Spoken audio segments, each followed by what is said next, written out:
Hello and welcome everybody to another R&D Plays Magic stream. I am Paul Cheon, joined here by Melissa DeTora, and we are going to be playing some more Arena. Actually, we missed it. We missed an excellent opportunity. We just re-rolled our quest here from 500 to 750. We got excited, and then we were like, oh no. We did it. We should have waited for the stream to start. Yeah, we were so excited when it happened, like Paul re-rolled and like the 750 came up, we were both like, yeah! I wonder if it guarantees it, because you did it on yours as well just now, and you got a 750 as well. I did, So yeah. I don't know. Maybe we're just whitelisted, but it is what it is. So today, welcome back. We are going to be just playing some Arena and, of course, answering a bunch of questions. I think last week went extremely well. I think this setup where Melissa answers the questions, for some reason you guys like asking Melissa much better questions than asking me questions, or she answers them better. That's also probably true. And Paul is probably better at playing anyway, at least better at playing and talking.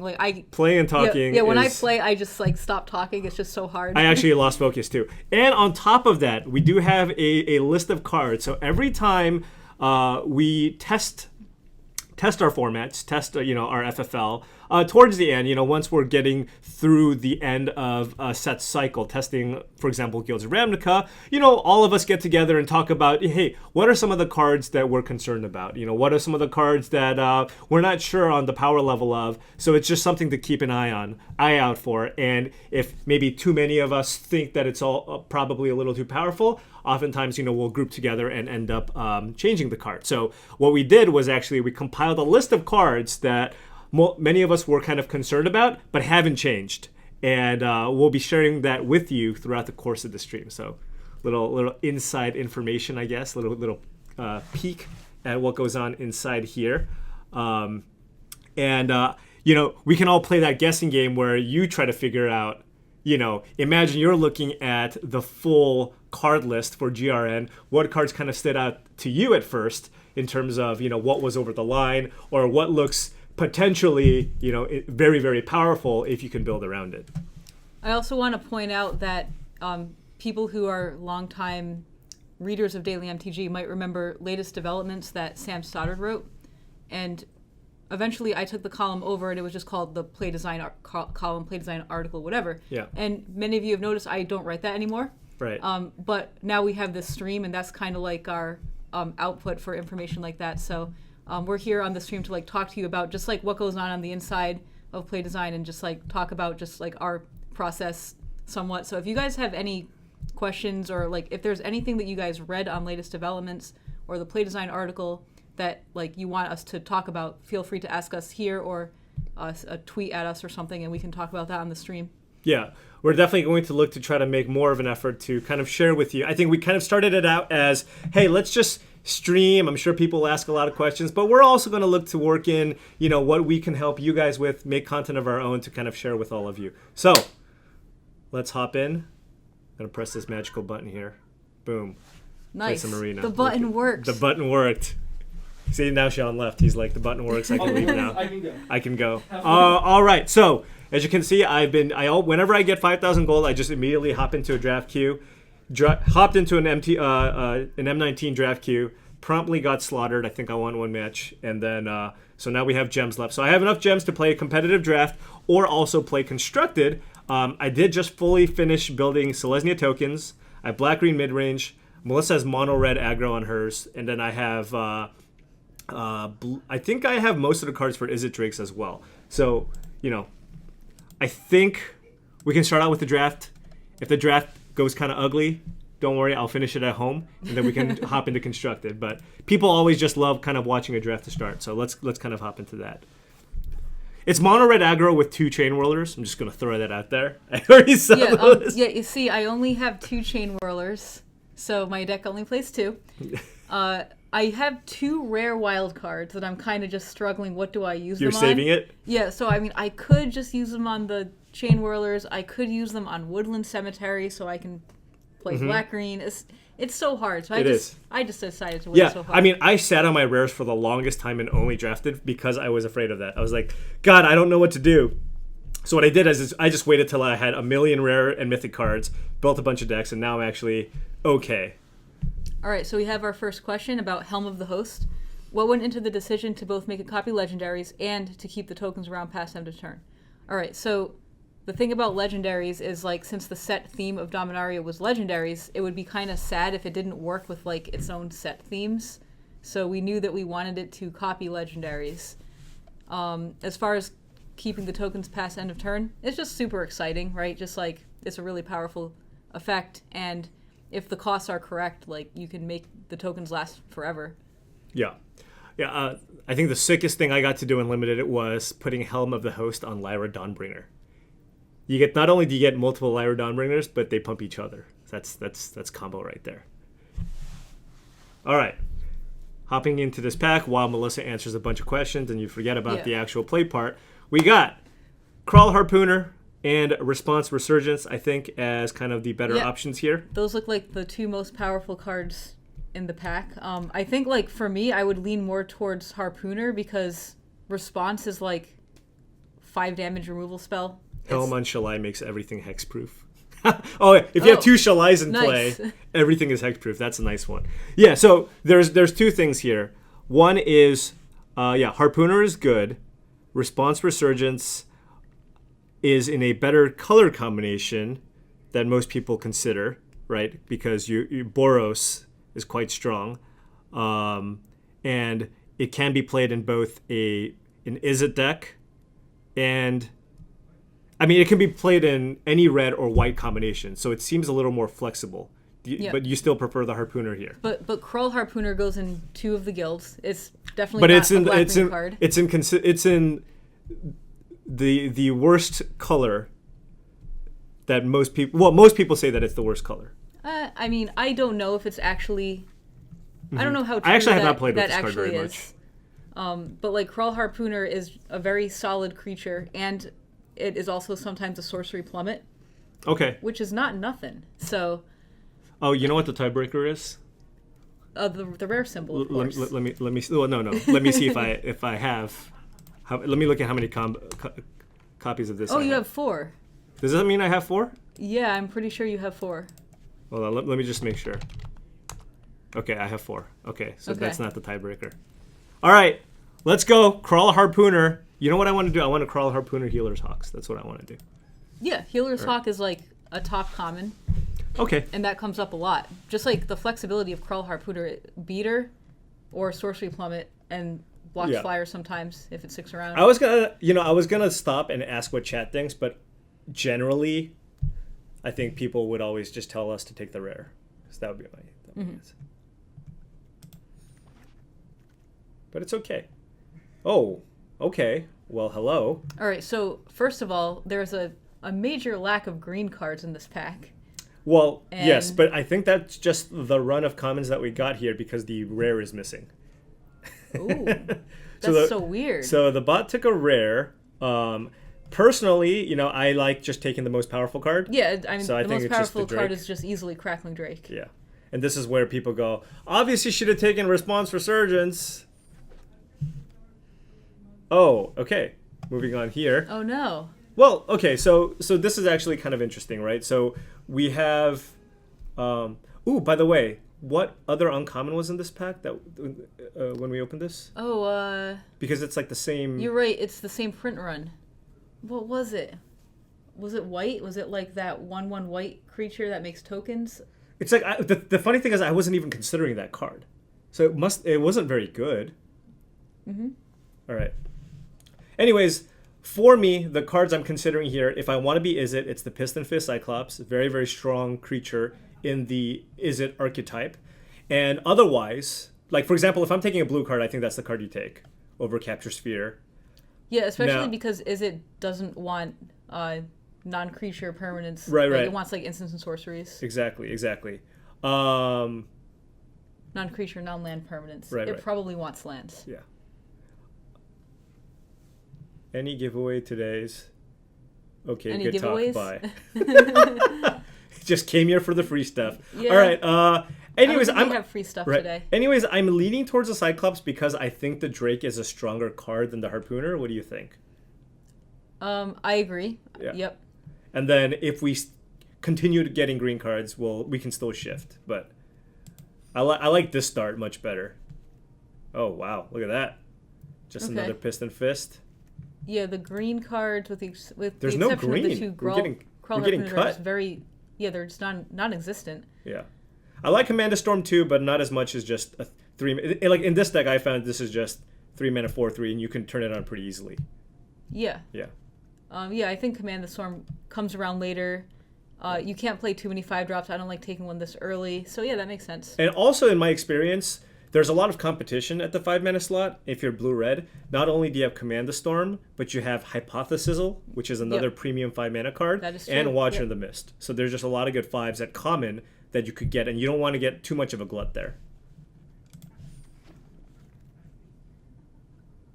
Ooh, are we going to be Is It aggro? It is the only Is It card. Yeah, so We could Sonic also... Assault is just like such a weird card because like you can only play it in aggressive decks, and I feel like given we have 2 Piston Fist Cyclops that we probably want to turn on Right. and attack with, we probably take the Sonic Assault. Yeah, yeah. What else could we consider? We could splash white for this giant. Yeah, there's also like green card and Dissonant, but I think I'd rather just like we're not losing out on too much here. I think I just take this. I mean, I don't like taking this early because this is the type of card that tables. But Definitely. given the 2 Piston Cyclops, we are like positioning ourselves to have a pretty decent aggressive Izzet deck. And if we end up in a more controlling version, we just don't have to play it. Yep. Yeah.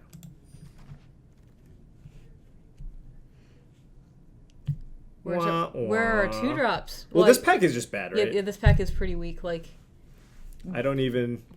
What even is the strongest card in the pack? Is it like the Take Heart? Take Heart, or maybe the Guild Gate. Mm-hmm. I can see that. There's the Glaive. I don't think I want to take the Glaive here. Courier is not. I don't consider this a playable card. The Glaive. I think the Glaive is better in like a 3-color mid-range deck with a ton of gates. Not is it aggro? Right. Gravitic Punch with Piston Fist. Gravitic Punch is good when you have the Beam Splitter Mage. That was the other uncommon in that pack, by the way. The Beam Splitter Mage, I think, right? Was it? I think it might have been. Oh, no. All right. Should we take this? I don't know. I mean, that's a card you'll just get later. All right, I'm just taking Guild Gate. I'm just taking the Guild Gate, and then we just keep seeing what happens. All right. So this is a very Izzet heavy pack. Yeah. I think it's probably just another Sonic Assault. Yeah, like I can see that. I can also see an argument for the Mesmerist because like we just very strongly need a 2-drop. Like you just need early creatures to make this deck work. Right. I can also see the Wave as a consideration too. Sure. Wave or Boar. I don't really like Boar I like this in the Mentor decks. I mean, it's a fine card in blue-red as well, but I like it more in the red-white Mentor decks to pump up your Mentor creatures. Yeah, like I think the Boar is fine. I just like the other cards just a little better. I'm going to take Sonic Assault and then try to... I very rarely get there with Izzet aggro, but we can try here. Do we just take the 2-drop? We do need 2-drops. All right. It's better than the Wisconsin Crab, It's better right? than the Wisconsin Crab. All right. Oh! You called it. It was the Beam Splitter You Mage. remembered. Wow. Nice. All right. Well, happy with the Beam Splitter Mage in this deck. Ooh, this is good with Mesmerist if we get multiple Mesmerists. I mean, there's nothing else for us, right? I don't think I'm darting. Oh, because you kill them. Nice. Guild Gate in case we splash, maybe? Yeah. Oh, wait. I should with no pump spells yet. We'll get there. We got to maximize velocity. Well, Boom. we want to get the blue one, I think. Yeah, the blue one's much better. The maximize flight or whatever. Oh, hello. Look at this one. Mythic Uncommon, as we call it. Yep. One of the best uncommons in the set, and especially good, of course, in blue-red. Still great in blue-black, but these are so... Wow, look at these uncommons. And like, if we decided to go green, there's also like super strong picks in here, too. Right. This is just a very, very nice pack. There's like 1, 2, 3, 4, 5... There's 6 first picks in this pack, right? 1, 2, 3, 4, 5, 6. Yeah, there's 6 first pickable cards. But yeah, we're going to go ahead and take that Murmuring Mystic. Yep. Would you say Mystic Uncommon? Come on. Come on. Oh, Dragonauts? And the Electrostatic Field? Wow. Like, yeah, this is shaping... I mean, I prefer this. Yeah, I do too, but maybe this tables? Oh, man, if that tables... Whew, we're getting... Oh, man! Okay, we're taking the wait. Actually, I think we take the bounce spell, right? Yeah, I think we want the bounce spell. Like we need spells. Like they're really important in our strategy. And like, I thought this was fixed. Well, no, I don't think. I think you can still get pack 2, but pack 1, I think this is now like the bots take this higher now. But yeah, unexplained disappearance seems awesome in this style of deck. What? What are they? They must be Oh, they took the response resurgence. Yeah. So they're locked in the Boros. and then the next bot took the crawl harpooner.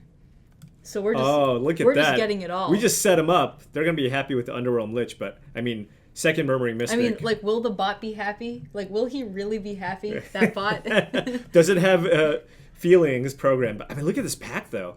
Deadly Visit as well. There's like 3 first picks in this pack too. Do you think the bot is like, yes, those idiot humans? When does the AI improve their draft strategy? I don't even think that's like bronze sub. At least for this pack, like the last pack just had a bunch of good cards in it. It didn't really matter. All right, so yeah, we're gonna take Murmuring Mystic here. Yeah. Look at look at this. 2 Mystics, we Dragonauts. We just want radical idea, just all the radical ideas. For sure. All right, so I think we go with the Mesmerist here for 2 drops. Yep. There's also this is just like a crappy bounce spell. Yeah, it's pretty crappy. Ooh, I got wrecked once though. So I had Gatekeeper Gargoyle, and I quasi-duplicated it twice. Oh no. And then my opponent went Selective Snare and bounced all my Gatekeeper Gargoyles. Oh no. Yeah, all right, that was really bad. All right, let's take the Mesmerist here. Hopefully I don't have to play this Locksmith. Yeah, so... Sabbath? This one's awkward because... Yeah, like, this is not a deck where we want to play stuff on our opponent's turns. I also It's still good with the Murmuring Mystic. It is, you're right. But there's also, like, Informant. Yeah, like, I don't really want to take I this. was looking at was the Dimir Informant, but Right. we have all these powerful 3-drops. Right. I think with the Murmuring Mystic, I might just be looking... Like, we don't... It's possible we're still just, like, more controlled than aggro. Yeah. Right? Definitely. Also, like, it's good with Invent because we have a lot of sorceries to search for, not so much instants, right? So, Yeah. Although it's kind of awkward when you, like... Oh, yes. Invent, search for a counterspell, and they're like, oh, how do I play around this counterspell? Oh, yeah. One thing I discovered, by the way, if you cast Invent and you have Discovery Dispersal in your deck, don't choose that as your first card because it counts it as both because it's one of the few split cards that's sorcery and instant. So it counts it as both. Radical Idea. Let's take that. Exactly. Oh, yes. Oh, nice. Electromancer. Wow, this pack was nice. I really want to hide this Locksmith, so I'm going to. Wow, the bot is going to get, like, this tabled, so if we pass it, the bot is going to be so excited. The bot's going to be like, man, how did I get past this Golgari Findbroker and the Infectionate? I'm going to take another Guild tabled. Gate. Does that make sense? That makes sense. I wouldn't play anything in this pack. Let the bots have their card. Oh, nice. Yeah, doesn't matter. Ooh. Cool. Helps us cast our Crackling Druid. Oh, and this is a competitive draft, so the sideboard is actually relevant. Right. So yeah, I could see siding in some of these. Ooh, I don't have 4 of these. Should I take it? This pack is kind of let's weakish. See. What else would we take? Well, we have a lot of gold cards, so this might just be like a decent card. 1, 2, 3, 4, 5, 6, 7, 8, 9. But and like Sonic Assault probably tables. Yeah. There's also the Banneret. Yeah, I wouldn't take the Banneret. I'm not a huge fan of that card in this deck. I mean, you could just rare draft. Look, I'm only human, all right? If it was me, I already have 4 Divine Visitations. The bots never passed this. I have never been past the Divine Visitation. Okay. I've had to open all of them. It is pretty bomby. I have 2 Murmuring Mystics. Yep. Oh. Oh, that's funny. All right, real question: do we splash Thief of Sanity? I do have 2 Boros Guild Gates. I think it's worth considering. If only they were the other Guild Gates. Those birds could be 4/4s. Yeah. Oh, I feel like you're winning if you're just making birds. Well,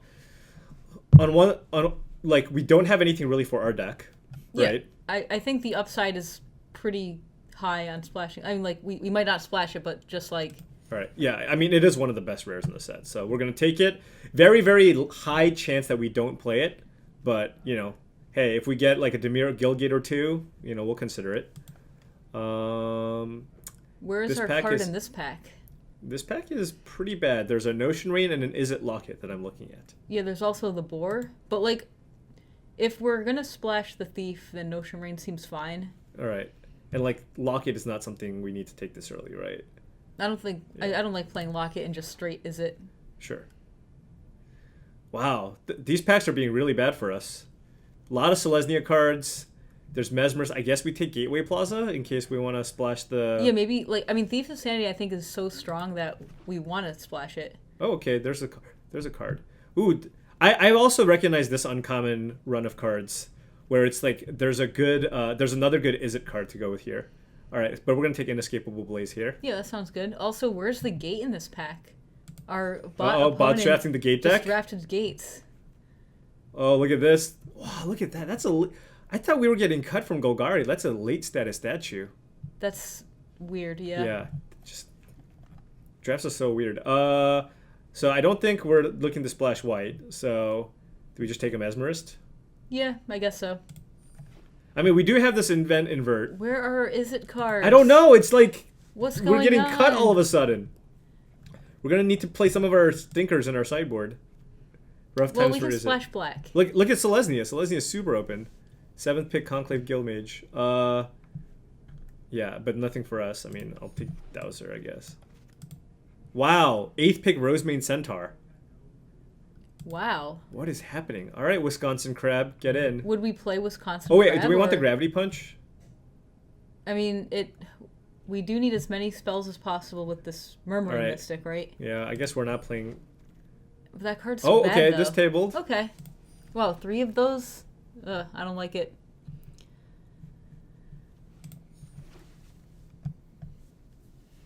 All right, so I don't think we're splashing black. Oh, that's so sad. Well, I don't think our mana, like, we didn't get enough of the mana. Like, we could maybe afford this in. Yeah, we could splash that guy. So we got a question about terms we use to describe creatures. Would you call a Raging Goblin a French vanilla creature or a virtual vanilla creature? We don't really have hard rules like that. I would call it a virtual vanilla creature because once it's in play, it's already did its thing. Congratulations! I did it! I did it! You opened the vault. How many times have you opened the vault? This is my 3rd vault. I've opened it twice. I opened it for the 2nd time this weekend. Okay, this is exciting. Wait, 104%. That means this thing has been just kind of sitting around for a while. No, it just means you got you were in the 99 point something and you got 4% worth of cards. Yeah, so I think I'm trying to think of what I was in the middle of a draft. Then I had to check to see if I owned a rare to know whether or not to rare draft. So I went back up to my profile. I saw the vault was open. Mm-hmm. So I was like, oh, cool, I opened the vault. So I just checked to see what percentage it was on. It was on 102. Yeah. And then I finished the draft. It was about half over at that point, and then it ended up at 104.8 or something. So I think each draft is roughly 5% of a vault. I see. All right, so despite all of this, despite considering playing the Gravitic Punch and Goblin Locksmith, those are the cards I don't like in my deck. We are still a few cards short. Oh no! So there is the option of Swathcutter Giant. There is bad mana and playing these. It's a little bit awkward because we have Crackling Drake in our deck. Oh yeah, you're right. You're right. And a lot of these gold cards. How much Jumpstart do you have? Well, we do have 3 Sonic Assaults and a Radical Idea. So we could just play 18 lands. How many cards is this right now? This is 37 with 17 lands. Oh, ouch. And I can play more locks. Like, if I played all my Locksmiths, I mean, You could. I mean, you Divine can Visitation splash get in white too. Yeah. It's the smoothest splash with the gates you have. That is true. Should I play Maximize Velocity? Oh, probably. Like, it's a poor man's, with the Murmuring Mystics, I think it's worth it. Right. It's just 1 mana, make a 1/1, but you can randomly just get them with the Drakes and stuff. Mm-hmm. All right. Beamslayer Mage is, It's +1/+1 to 2 creatures. It's not terrible. So I have to play 2 locksmiths because I don't want to play wall. They look so bad though. What? The locksmiths. I know, but like I just didn't get enough cards. How free is our white splash? Like it is we would free-ish. play no planes, and we would probably just play the giant. The question is, if we're looking to be more tempo oriented, I think it hurts us more than helps us if we play 3 additional lands that come into play tapped. Yeah, that's fair. That is my thing with the locksmith is it's a 2-drop, but we have a lot of jumpstart, so we can just pitch it. This is the argument for every bad deck, by the way. Yeah. We have lots of jumpstart. We can pitch our bad cards. You're right. Yeah, we do have a lot of jumpstart. So, and do you think just 18 lands? Because of all the jumpstart? It definitely feels bad because we don't need a lot of lands because of all, like, our curve is, like, really low. Right. We don't have anything, like, our curve pretty much ends at 4. We have, like, a 6. Yeah. Maybe we have 4. We have 4 0/5s and a 6, it looks like. Is this Street Right card playable? No. I don't think it's playable. What about, okay, is this consideration? Can we make like this, maybe? Oh, maybe. Like, fine. Like, what if we play this, call it a culprit, and the Swath Cutter Giant? Yep. And then we would cut, like, any number of these. Punch and a locksmith, probably. But, I mean, this is another spell. Yeah. Which helps. Yeah, spells are good. So Gravitic Punch and a Locksmith. And then just play 18 lands. I think the splash is pretty free with 3 gates. But we don't want to play planes. Even though Arena did suggest it for us. Sorry, Arena. So 5, 6, 7, 8, 9, 6, 7, 8, 9, and then we just play another island, I guess. So this gives us 10 blue and 9 red. Oh no, 10 blue and 10 red. Yeah, great. All right, so mana is perfect. Mana is perfect. Culprit bad with 1/5s? Wait, what? What is the culprit? Color of the culprit. Why is this bad with 1/5s? Wait, what?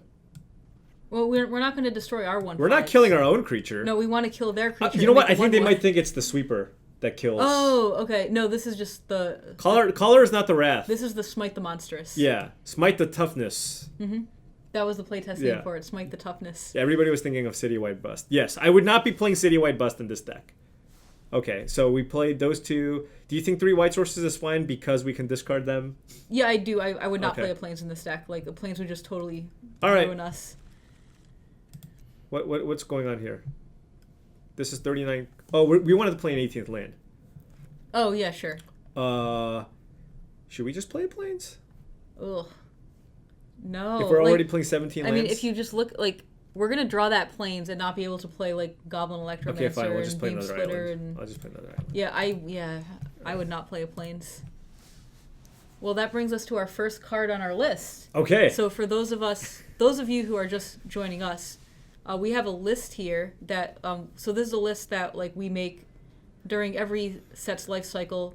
When it's not quite done, we still have a lot of time left, but it's just any cards that we find, like, risky or problematic, and, like, we just each come to the meeting with, like, our own list, and then we talk about all the cards, and sometimes we make changes to the cards, and sometimes it means, like, just have more eyes on this, playtest it more, you know? Mm-hmm. So the list of cards that I have here is a list of cards that we all felt, like, some of us felt were problematic, and they did not change.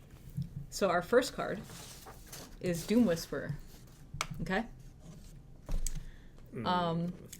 So I'm gonna read some of the Doom Whisperer quotes to you guys so you can get some insight on what we thought about the card back when it was still in playtesting, okay?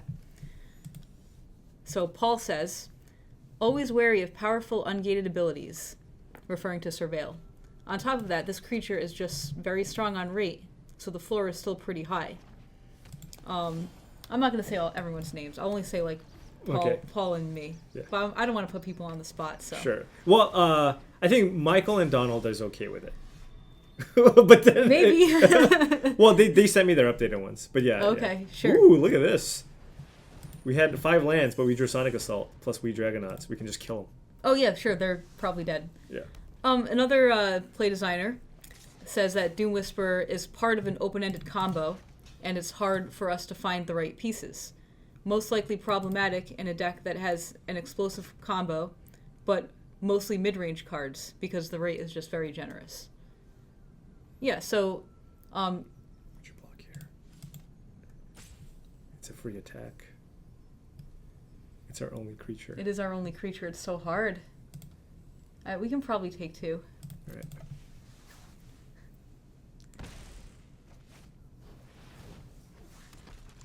Yeah, so more insight about Doom Whisper is just like the card just like looks incredibly strong, and it's just very obvious even if you're not good at evaluating power level of how strong this is.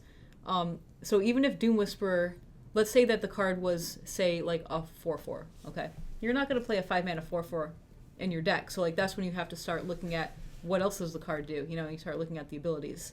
So the Surveil ability, pay 2 life Surveil, that's unbounded. You can just do that as many times for no mana as you have the life for it, you know? So usually cards with those kind of effects are just very risky because really anything could happen, and like it's hard for us to find the right decks, like the right shells for all of the decks. Like we're building lots of decks and iterating on them, but there's only like 8 of us and millions of you guys.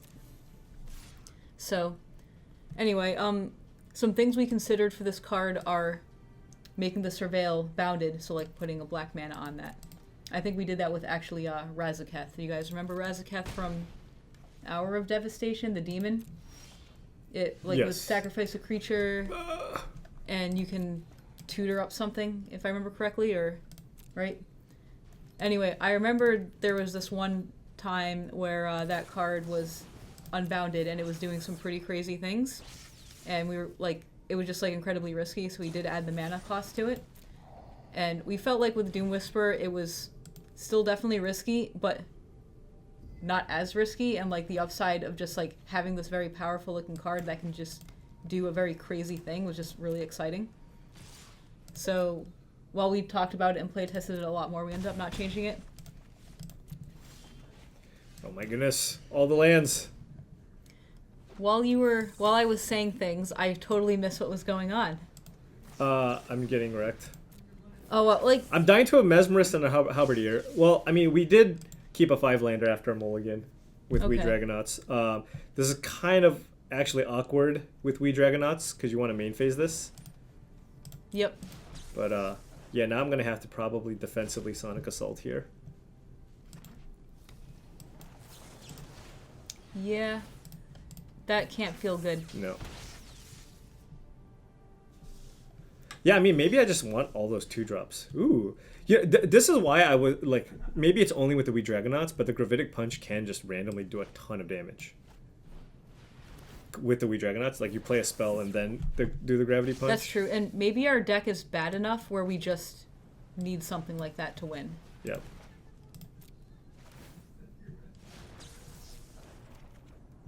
Ooh, that's a goodie. Yeah.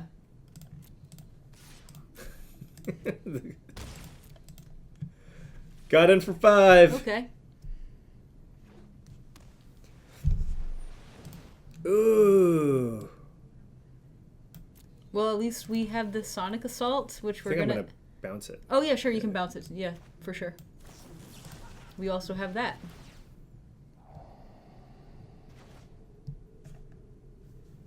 Graveyard. And we do have access to it. So basically the card we draw could be a Sonic Assault or whatever the card is we draw. So Right. Graveyard it makes sense. Male streamer is Male in trouble. streamer. I forgot you were male streamer. I am in fact a male streamer. Whoa! Hold on. Is that game? Well, not It's so quite. close. It's very close.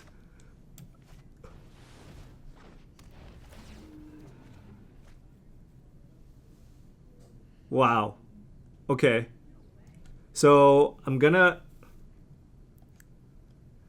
attack. Do I want to attack? They have Barging Sergeant still, but I can tap the Barging Sergeant. I'm just wondering if I have a lethal attack next turn. So if I go Inescapable Blaze, that's 6. Crackling Drake is 4, that's 10. It'll go to 11. I can play... And then I can play Sonic Assault. So maybe I don't attack. Because I have them dead next turn with the Crackling Drake. You haven't played a land Because the Wee yet. Dragonauts only gets in for 1 damage this turn. I don't want to play a land because I have Sonic Assault in my yard. That makes sense. Yeah, I was just thinking, is land plus invert and Sonic Assault a thing? It's like 5. I don't think it's lethal this. Oh no! No. Wait. All right, but like, so invert and Sonic Assault represents 6 damage. 6 damage. We Dragonauts is 7. So yeah, it was not enough anyway. Yeah. So close. Well, now we're on to our next card. After that devastating loss. So close. All right. The next card is Experimental Frenzy. Paul says, Experimental Frenzy is an incredibly powerful effect, and not sure if we've found the best shell for it. Also, just something to keep on people's radars for future sets. This goes well with cards with cycling and looting effects. All right. Yeah, so this was a card that we played a ton of, and like Paul says in this comment, we didn't find the best shell for it. We just played it in mono red decks mostly. But like it could be the base of a combo deck, and like as you guys see in the real world, people are playing it with stuff like treasure map mostly, and which is a scry effect. Right. If your top card is bad, just put it on the bottom, find something else. Oh God, this hand looks so bad. Yeah, I mean, part of my thinking was also it does potentially limit design space. Like I would say that it might be difficult to make cycling a core mechanic with Experimental Frenzy around, because it makes that so much more powerful, right? If you have a deck with cycling, yeah, you can just cycle through the stuff in your hand so that you don't run into that like double land pocket or having multiple Experimental Frenzies on top. Should we keep this? It's pretty bad, but we probably can't keep it. I mean, we probably have to keep it. Oh God. Snap keep. We'll get there. Oh, look at that. Oh, man. We got there. These locksmiths, like, just wait till we draw a Sonic Assault. Then we're in business. Look at this. Oh, man. I've had this text actually be relevant. I had like wait. these in play, and I was like, oh, that wrecks me. Wow. Yep. Oh, we can locksmith and then give it haste and then attack with the Cyclops too? Yes. Oh. Hey, we're getting there. Although this halberdier is kind of giving us. It the is beatdowns. actually really sad. Do we just velocity the piston Cyclops, like, and go for the 2-for-1, or do we just wait and just attack with the 2-1? I like attacking with the 2-1 better. They'll just take it, Yeah. but they probably won't attack with the 3-2. How is working with Donald Smith? It is a blast. Yeah, Donald is he's quite pretty the character. fun. Yes. He enjoys his memes. Yeah, that's the thing. He has a lot of memes. He just like writes memes on our dry erase board instead of writing like important notes. It's just like Who needs important just notes memes instead. when you've got memes? Oh no. It's okay. Oh, he blocked. Right. Oh, great. I mean, we talked a lot about the different things we could do to the Frenzy. I mean, we definitely, spent a good amount of time testing that card. And, we thought it was powerful. But, there are lots of fail cases for that card. Yeah, but like the upside is red gets to do a unique thing and like just have a different angle of attack than just play cheap creatures and burn, which is pretty cool. Right, I need an island. Ooh. Can't attack or block alone, right? Our opponent's card quality is much higher than ours. Yeah. All right. Well, we can Sonic Assault here. Here? Yeah, we can Sonic Assault. Well, I mean, if we Sonic Assault this one, he can't block at all, right? Well, he Because- can block with Bodyguard. Our opponent yeah. can block with Bodyguard. Yeah, for some plus- reason, I just didn't see the Night Vale sprite. You're right. You're absolutely right. Are we able to race this is the question. Maybe not. I mean, maybe that's our best hope. I don't actually know. Like if we Sonic Assault and attack, That's 8 damage. And then our opponent can attack us back next turn for 10 damage. Yeah. But but then we have Sonic Assault. And we also have the maximized velocity for, like, with the Drake for a future win out of nowhere kind of thing. All right. Skeptical Hat says, Fearless Halberdier equals higher Do we card just cast quality. Maximize Velocity just to get it for an extra point? On Is he the blocking? Cyclops? Oh, I don't know. You might be chumping. Our opponent You might have to be decide chumping. real quick, though. I guess we have one timeout. I don't know if I don't actually know if this was correct, to be honest. Look, I don't think we're going to use all the cards. Like, boom, 9. Let's do it. If we draw land, we can go... If we draw an island, do we win with Drake maximized velocity? I don't think we have enough spells in our yard. We just have all locksmith. We have 2 and then yep. Does Gravitic? So if we go land, if we draw if we draw land, our opponent plays nothing. We can go Gravitic Punch plus Velocity for lethal. Oh, great. Oh, we didn't draw land. We drew more Cyclopses. Oh, that's if our opponent has nothing that's lethal, yeah? Yeah. But does our opponent have nothing? Our opponent has to have something. That's what I'm thinking. Did you target the right one? Yeah, the sick one. Okay. I'm going to discard the Blaze. Yeah, we're really far away from casting it, and we're also dead if our opponent has something, so... Well, like, our opponent has to have something, right? But if I just attack with one and they just kill the other one, we're dead anyways. No, you have to attack, but I just don't think it's going to work. Oh, they had it. Wow. The thing. Wow. All right. Okay. Oh, wow. Our opponent's just like, actually, we also have the Blaze. Yeah, sure. Yeah, our opponent's card quality was just way higher. I mean, I don't know what... Ooh. Oh, look at this vault. Check out this vault, though. Man, this deck... I don't even... This deck is just... as good as Pack 2 was, Pack 3 was horrible. Yeah. And our Pack 1 was not good either. Well, I mean, Pack 2 gave us Double Mystic and the Wee Dragonauts.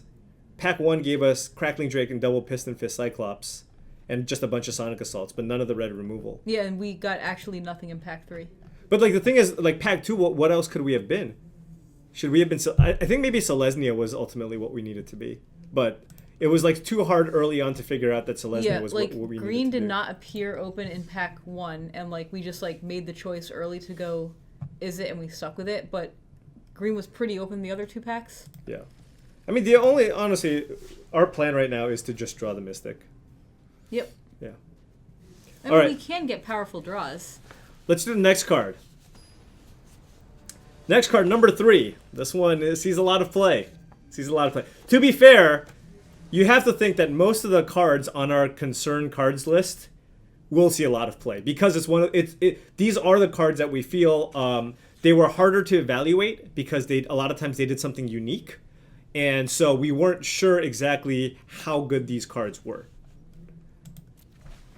All right, and our next card. The next card is Arclight Phoenix.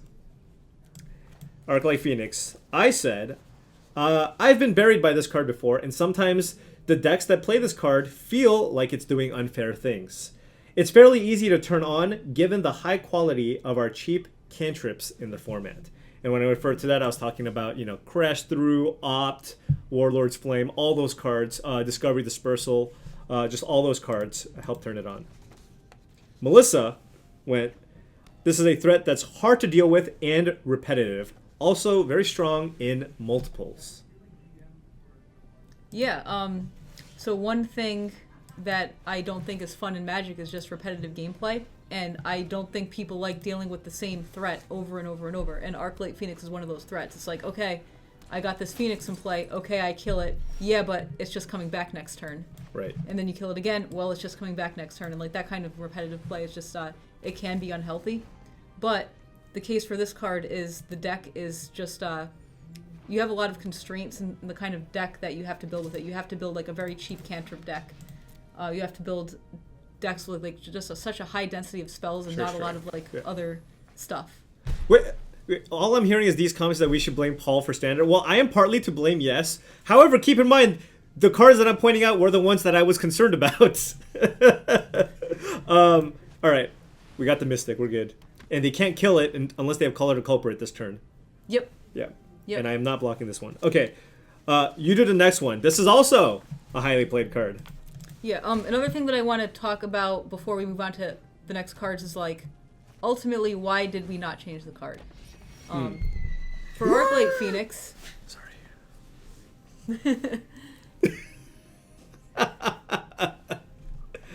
Is that good? Next turn is going to be good. Next turn. This turn it's only okay. I'm waiting for the nice. Oh, nice. Yeah, where's the nice? Where is the nice? You can give your own nice. Give myself a nice. Yeah, so in the end, Arclight Phoenix was just like, the deck building is like very hard, and like since you have to build your deck in such a unique way, we want to reward you for that. So, Arclight Phoenix. All right, I want to play a spell. I think it's just Sonic Assault. Yeah. Yeah. Yeah, that sounds good. Yeah. All right. What am I tapping? Probably the Bodyguard, because it gives counters. It does give counters, which could be a problem. Could we kill our opponent by attacking and then after they don't block, make them 5/1s? I will say this. That sounds really sweet. All right, so our opponent was representing Sure Strike earlier when they attack with the disregard. I guess it was pretty free, but we can play around Sure Strike. Well, they could also already have did take one cards. Sure Strike. You're right. They could also have take card. The question is, like, I kind of want to kill this unicorn. How am I blocking in such a way? Do I just put everything in front of the unicorn? So if they have a removal, we still win the combat. But if they have a pump spell, we're just like If it's in really bad shape. If it's the +2/+2, If it's +2/+2, they just kill. They we kill lose a one Murmur. guy. If it's Sure Strike, we lose a No, 1/5 and a 1/1. We can block. We can flip the power and toughness if they Sure Strike. Oh, you're right. Yep, that sounds sweet. Also, I just don't want to take a bunch of free damage. Oh, I hope it's Sure Strike. That sounds cool. I mean, they still get to kill 2 of our birds, I guess. Looks like they're killing birds. Yeah! That went way better than I thought it would. Oh, no! We deserved it. Question. Do I want to just make an extra 1/1? Like, it seems pretty good, just making an extra 1/1 right now. It's like 1 mana, make 2 1/1s. Would you play that card? And if we decide not to do that later on, we can search for 2 things. We can get 2 things. And make 1/1/1. Right. 1/1/1. 1/1/1. 1/1/1. It seems like a waste to just make 2 birds. Yeah, like the value is good. Alright. But like, we are not the beatdown here. Who's the beatdown? Okay. Definitely not us. So, Electromancer. I'm thinking Electromancer. We could Electromancer and then do a defensive Sonic Assault. Yeah, that's what I was thinking. Alright, I'm not blocking with this. I'm just going to attack. What do you think? Yeah, like you're not blocking, that's true. They could have a Barging Sergeant, I guess. But we have to win sometime. I guess we're going to win with all the birds. Yeah. Right.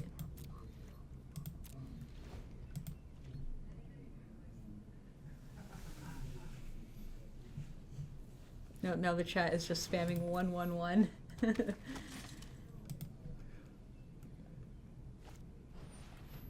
Oof. Now we're definitely tapping that. Okay. Well, we just need to tap the 10th disregard, right? They can't attack with this. Well, they can attack with one of them, right? No, it can't attack or block alone. Oh, you're right. Yeah, I don't read cards very well. So I'll tap. Yeah, the other one. I mean, I guess it doesn't matter what I tap.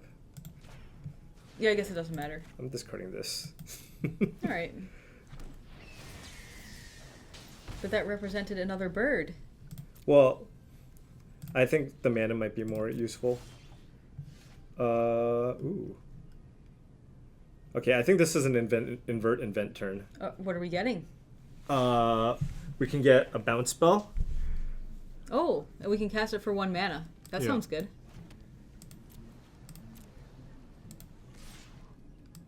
Get in there, bird.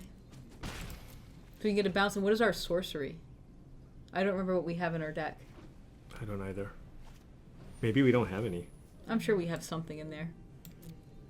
This is rough. These bodyguards are just gonna wreck us. Let me just do this. Should I just do it now? So the 10th disregard is going to be a 4/4. Wow. Yeah. All right, I'm just gonna do it now. Yep. Oh, we have Gravitic Punch. Oh yeah, we end up playing in our deck, right? We have Inescapable Blaze. We have Collar to Culprit, which is... We don't have Sorcerer... Oh, no, we don't have Gravitic Punch. Oh no. Oh, wow, this is super awkward. Oh no. This is insanely awkward. At least we're getting 2 birds. Yeah, I guess our only Why one is our deck so bad? was the maximized velocity. Yeah. Maybe that's the reason to play Gravitic Punch. So, I think it's Collar... Do we get Collar to Culprit here? And then play We Dragonaut's Collar to Culprit? So then this turn we're not... Oh, no, we can't. We're not doing anything. So do we have to get a bounce spell? Yeah, I think we have to get a bounce spell. We can also get Radical Idea. We'll get the bounce spell, sure. Yeah, next turn we can play We Dragonaut, give it haste. Probably still not win. We'll find a way. I like how we had our best possible draw and we're still losing. That does something, right? No, we don't have enough red to play everything.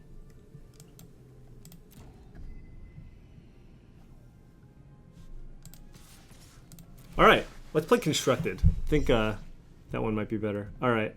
I think we've just had enough here. Yeah, I might have had enough.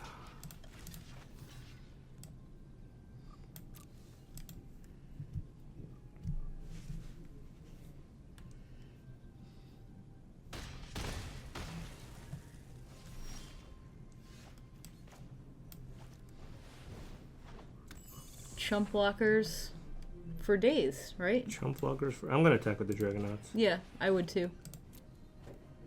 Oh man, what are we doing?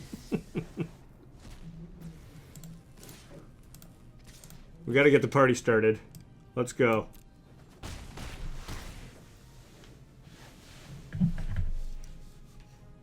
All right. What happened to the sorcery we were supposed to get? Mistake. Let's just say mistakes were made. Oh, they did have a Barging Sergeant. Ooh. They have 9 in their deck.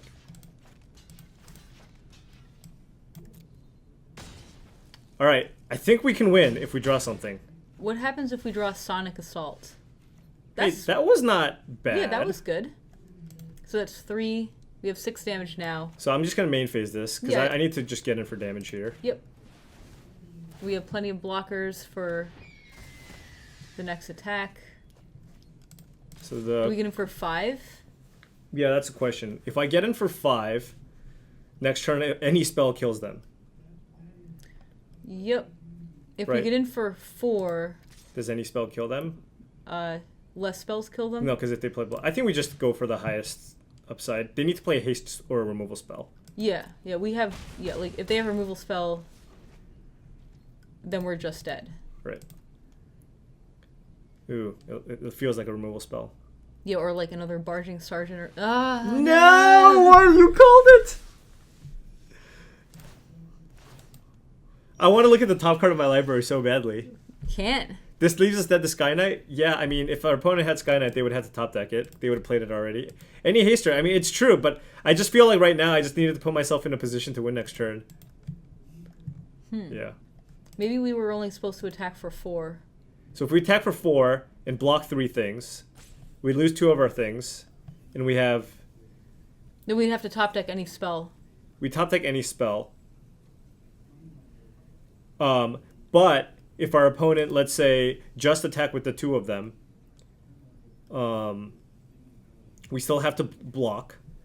And then if our opponent plays a blocker, not a Barging Sergeant, any other creature that's a blocker, we don't have lethal. Right. Yeah. All right. Well, now I'm in that nice spot. I mean, I don't know if it's necessarily a mistake. Oh, wait, I thought that was the match. We don't know what we're doing anymore. All right, so we are playing the Gravitic Punch. And we'll Do we need 18 lands? Probably not. Okay. I didn't see what land you cut, but whatever. Probably doesn't matter. All right, we have another card on our problematic cards list. So the next card is Find Finality. So some quotes. Paul says, "The rate on this card seems very generous. It's a split card between Doomblast and 2 mana draw 2. Michael says, flexibility, low opportunity cost. This card has 2 halves that are trump in 2 polar opposite types of games. There's very little incentive not to play 4 copies of this in black-green X midrange, due to the ability to either clean up, go wide, or grind out an opponent." And then Donald says, "This card adds lots of redundancy and can backdoor sweep up certain decks. I noticed that when we try to play around the back half, the player will just cast the front half and still end up ahead on cards and not lose any tempo." Yeah, so this was a card where, like, if you evaluate both halves of the card, either one by itself is just too weak for Constructed. Like, you're never going to play 2 mana to raise dead 2 creatures in Constructed. Right. And then you're not going to play 6 mana Languish with, like, a little bit of upside. Like, by themselves, they're just not cards for Constructed. But, like, when you combine them into one card, like, you just now have this, like, super flexible card that just, like, they can play 2 very different roles really well. You have, like, the anti-control half and the anti-aggro half. So, yeah, the card is just, like, super, super flexible. Yeah, you know what it is? It probably reminds me, like, when I was trying to evaluate this card, it reminded me a lot like, maybe something along the lines of, like, Tireless Tracker, like, where it's just like, hey, this is a nice little value card that people are going to play in their decks, but we don't know, like, how oppressive it's going to actually end up being. Like, we identified that this is certainly a powerful card that people are going to play, but we were still trying to figure out, like, hey, is this the type of card that we in testing think it's fine, and ultimately, black-green midrange becomes by far the best deck, and it's all about just drawing this card? Or, is this more of like a 1 or 2 of in a lot of these midrange strategies? I'm going to play this. It gives me the most upside. I'm not totally sure what's correct to play. Like, I like playing the Drake there because you get a card immediately, so you, like, have more information for future turns. And then, like, if you play Mystic and you draw a spell, you're in this awkward spot, like, oh, do I play Drake or do I play this spell and make a guy? So, anyway, like, and also I'm also more than happy to just throw a Drake in front of one of these 3/3s. And I don't want to do that with Mystic. Sure. But the upside for this is so much higher, because if you just draw a spell, I'm probably just playing a spell. Most likely. Maybe. Yeah. Like, are you playing a Sonic Assault? What are you doing with it? Like, I don't think you're playing a Sonic Assault. I think you're playing one of your other things. That's fair. How am I even blocking here? Playing as Boros is hard. Yeah, that's a really good question. How are you blocking here? Like, so... Yeah. If you do right 1/5 and 2/1 in front of one of these things, like, and they have a trick, you're, like, really sad, I think. I think we take it. Man, these timeouts. All right, I'm just gonna take it. Yeah, no, you're right. You're right. I'm not playing my best right now. It's okay. We have this fun piece of paper with all these cards, all these comments on it. That's super exciting. Look at that. Played around Lava Coil by not playing the Drake. Yeah, but you're probably even happy to get the Drake Lava Coils, though. Like, it's already giving you value. Yeah, I'm going to play the Drake here. If we draw land number 6, we can double spell next turn. So, speaking of Drake, while the list is out of order, let's go to the Drake entry of our list, since we're talking about it right now. So one of the cards on here is Crackling Drake, actually. So, quote from me, this is a very strong mid-range card that does everything you want it to. It gets value immediately, it provides a threat that can win the game by itself, and is a great blocker. So what I mean by this is, no matter what point of the game that you play this card, it's going to be a good card. It like just helps like bridge you into your late game. And it is also a win condition by itself. Oh my god. So that was my concern with it. And the other thing about the card is like, you can argue, oh, there's a deck building cost, you have to play all instants and sorceries. Well, I would argue that the cost is just very little because, and when you're blue-red, you want to play a lot of instants and sorceries anyway. So the deck building cost is just not as high as it looks like, you know? So yeah, this was a card that was just a very controversial card for us, like, most of the time that it was, that we were testing it in Standard. But just like with the Phoenix, it's like the deck building cost is high enough and the card is fun enough where we ended up keeping it as is. And ended up being in a pretty cool spot. Drake not being... Well, that main phase pump spell was good. But we're going to get them really good with the Sonic Assault. Ooh! We've got chances. So let's see. We Dragonauts plus maximize velocity is 4 damage. 4, 5, 6, 7, 8. I just want to make sure I have enough blockers. I guess Piston Fist Cyclops plus maximize velocity is technically better. Or it gets in for more damage. Oh, they can't block. Oh, so we have like actually a really interesting turn. Yeah, I'm thinking creature plus velocity just makes an extra token anyways. And then I just make sure I have enough things back to block. Yeah. Let's just do a quick math to see if we win, right? Because like 5, 6, 7, 8, 9, and then the new token you make that you can also give haste to is 11. So no, you don't win, but it's so close. Yeah. Right. Let's see. 4, 5, 6, 7, 8, 9, 10, 11. Yeah. Yeah, it's 11. Well, we can win next turn with We Dragonauts plus velocity, probably. So how many things do I want to attack with? Like 2 things? I want to leave 3 things back, right? Because of the barging thing? Yeah. So Makes like that? sense. 7? Unless you want to leave the 2, Well, this also gives us the out of destroying land to win. So I want to attack for at least... Yeah, let's just get them to 6 then. Yeah, sure, that sounds good. Or get them to below 6. There was a question up here that I wanted to read off. Let's see. Are you concerned when you print cards that feel like they are good as 4x against all the strategies in Standard? Do you think Find Finality was weak enough to aggro to not be that? So the first part of the question, when we're playing 4 of a card in every deck of that color, yeah, it's definitely concerning. But we're not going to not make cards like that either. Like some cards are just going to be stronger than others. Like, I guess one example is Conclave Tribunal. Like, that's the card where, like, any white deck with creatures is just going to play 4, right? The second part of the question, do you think Find Finality was weak enough to aggro to not be that? Yeah, I think Find Finality is just not a 4 of card. It's just, how do I answer this in the best way?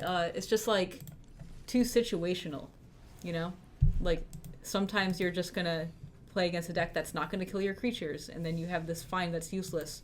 Or they're playing big stuff, and the finality part is useless. It's just, like, too narrow. Each half is too narrow, and, like, even though it's, like, super flexible, it's still narrow enough where you're not gonna want to play 4. Yeah, I've also found that, in these, like, you're like, people think, hey, I'm playing a creature deck against control, these things are going to be really good. But oftentimes after sideboard, you want to bring in planeswalkers and duresses, and sometimes you're not able to fill up your graveyard as quickly as you'd like. Like, I think I'd actually want 4 Find Finality even against a control deck. We won the game? Yeah.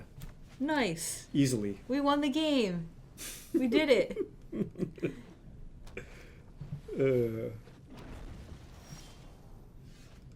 So, what do you think about playing the Gateway Plaza this turn, so I can guarantee that I play Dragonauts and Mystic over the next 2 turns. Because I can't even block this thing. Yeah, the Mesmerist is just not good here. So yeah. Like, if our opponent played a Bear, I would have played the Mesmerist. Right. Like, Yeah. Mesmerist looks like we're discarding it to one of the jump starts. Which is fine. Oof. Our opponent's deck's pretty good. Oh, that would have been the combo, though. The old Mesmerist. It's build your own shock. I think this is a little overblown. Like, people talk about how this thing's awesome. I'm like, you built your own shock. Yeah. It's very cute. Alright, we're blocking this time. But our only win condition. It's in our hand. Please live win condition. Win condition. See, no! the way I look at it is if our opponent uses the Sure Strike now, like, it gets it out of their hand. Yeah. I agree. And it's unlikely that they play another spell, you know?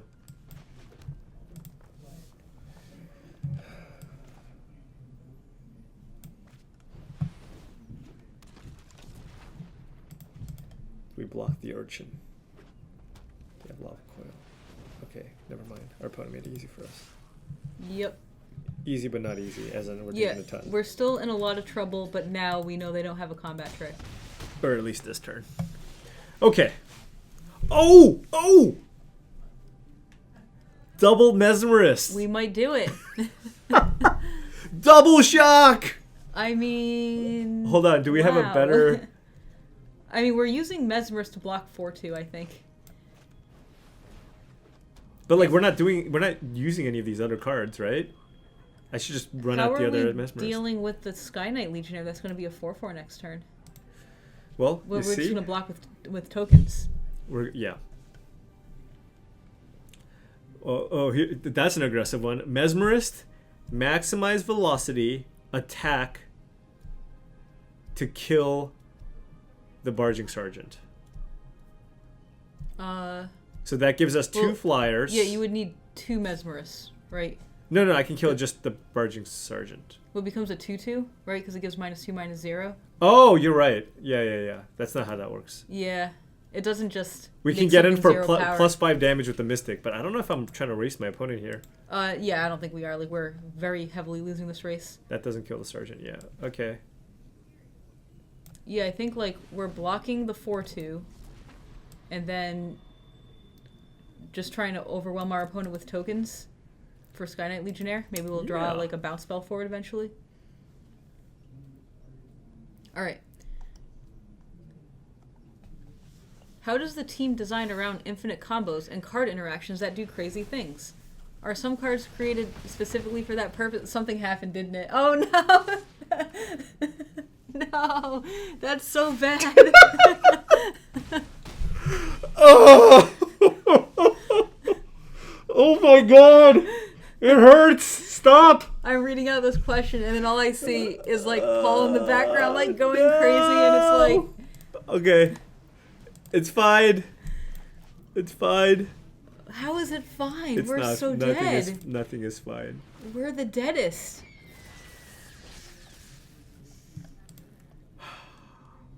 Is there any way? No, there is no way. I have lost the will to play this game. Oh my goodness. Like, should I get in for a chunk of damage? Should I get in for 5? All right, so token? Some options are not play this game anymore. What are you trying to do here? Like, let's play some Selesnya tokens. I heard that deck's really sweet. Okay. I do want to answer the question about the infinite combos. So 1,000 coins. So the question is, 1,000 coins. Are cards like specifically created with infinite combos in mind? And the answer is like that is very rare. That usually does not happen. What happens is like we make the set. 1 pack. Yeah, it was not our finest moment. My gems. Not our finest Our moment. drafts had not gone well. Yeah. Anyways, we definitely keep an eye out for infinite combos. I mean, that is one of the first things but we don't like make the cards saying like, hey, let's make this infinite combo. That sounds cool. It's more like we like make all the cards and then we figure out what are the combos, and then if combos are fun and like healthy for standard, we'll like build them up, and if they're like not very fun, we'll just like make them weaker. I wrote an article for the Play Design column one time specifically about like how we make combo in standard, and that'll answer most of your questions about that if you want to go deeper into that. Just, Google my name and Play Design and probably combos in standard, and that should bring the article up. Okay, by the way, I mean, I think our deck wasn't great, but I have actually had the most trouble figuring out how to draft a good Is It aggro deck, because you're playing so many cards that look bad. Yeah. And I'm just like, how, like, I've had so many instances where I'm just like, oh, my opponent's deck is just what they're doing is just way better than what I'm trying to be doing. Yeah, I like Is It control? I've had good decks, but okay. like Is It aggro? I don't know what the right balance of like. Yeah, because like Sonic Assault is pretty bad. Gravitic Punch is usually pretty bad. Right. But like I've watched a lot of streams where I've seen very successful Is It aggro decks. I mean, to be fair, I think we just had to play a lot of subpar cards on top of that. Definitely, like we didn't have enough playables when we were done with the draft. Yeah, we just like had very few removal Maybe spells. it's because we drafted the Divine Visitation. I'm not really sure. The one card. That would be sad if that was the case. Wow, our hand. Raise got a lot C32. worse. Maybe if you look in the daily MTG archives, you can find it. Like making for example, drafting a Dimir deck or any other deck is pretty easy, right? Like you just take the surveil cards and you end up with a decent deck. Even Golgari, like now that people know to draft, 18, 19 creatures, like I've had good versions of a lot of those and they've been pretty straightforward. But the Is It deck specifically has been kind of challenging.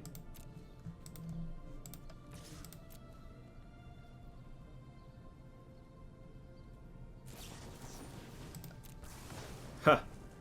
Had to shock that. Now I got the Amara. Can't be syncopated now. Which team designs the pre-con decks? Often, like, I know Donald has designed a few of them. Oh, yeah, it depends on what kind of pre-con deck it is. Right. So, if it's Planeswalker decks and Welcome decks, there's, like, usually, like, a team of people, usually one or two people who are, like, good with, like, new player stuff. Like, one of our new player specialists helps with that product. For challenger decks, it's usually play design people. Like for the last set of challenger decks we did, Donald and Michael Majors. Look at that scroll. Yeah, Donald and Michael Majors have been doing work for the most recent ones.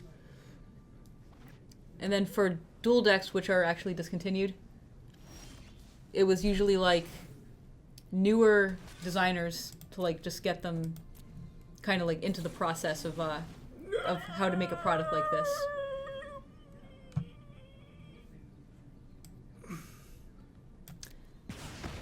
Well, not many people play that card main deck. Oh, also, is this a best of one or is this? Best of one.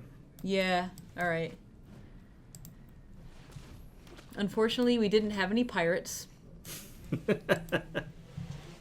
Yeah, I will say that this is one of my favorite aspects of Arena, that you can do these cool treatments to a lot of these legendary cards. Like, History of Benalia looks awesome. The Planeswalkers look awesome.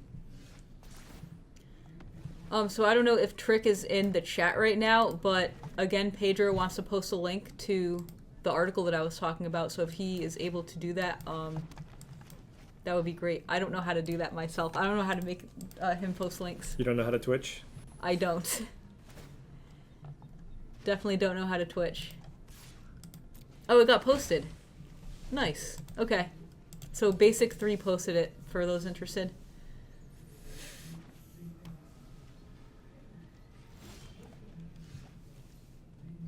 Hmm.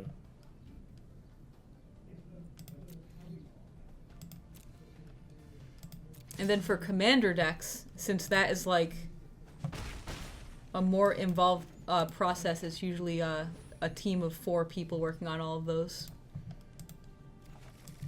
Chances this gets countered? 100%. Ooh, 100%. You're probably Yeah. right. He played one counter this game? Yeah, 100%. Oh! They're going to do something big. I think Lava Coil is probably happening here. Yeah. Oh, okay. The Well, Paul like, it Creed was Teferi. I did 100% not. you were not untapping with it. Okay. Teferi was in the file when I showed up. It's a goodie. Should I sandbag this? Because they still probably have a counterspell, huh? Mm-hmm. So do I just lead with this? Yeah, whatever, like, you want to get countered. Get countered, which I guess it's that. I think this is worse than Tristani. Yeah. And March of the Multitudes, honestly, I am, like, just not totally sure when you're supposed to play that. Well, it's a lot easier when you're playing against mono white or mono red. Yeah, that's true. It's very nice with vigilance creatures. It's just like, oh yeah, it is actually. Yeah, it's just like, it's just so weird. It's like, all right, I have this March of the Multitudes. Do you attack? Do I attack? If I don't attack, like, my opponent knows something's up. Yeah. Yeah, I get it. Do we Tristani here or what? No, I'm going to go to combat and see if my opponent... I think my opponent probably has another fiery cannonade. God. Okay, so less of a chance for a counter. Yeah, I mean, they probably still have it, but I just... Because we could flip Legion's Landing. Mm-hmm. Oh, yeah, So sure. I'll wait for them to fire that off. If not, then I'm happy with Legion's Landing flipping, and then I'll just run this out. They probably have a counter, but... Oh! There it is! Is Tristani a knight? Nope. Just checking. You know, gotta check.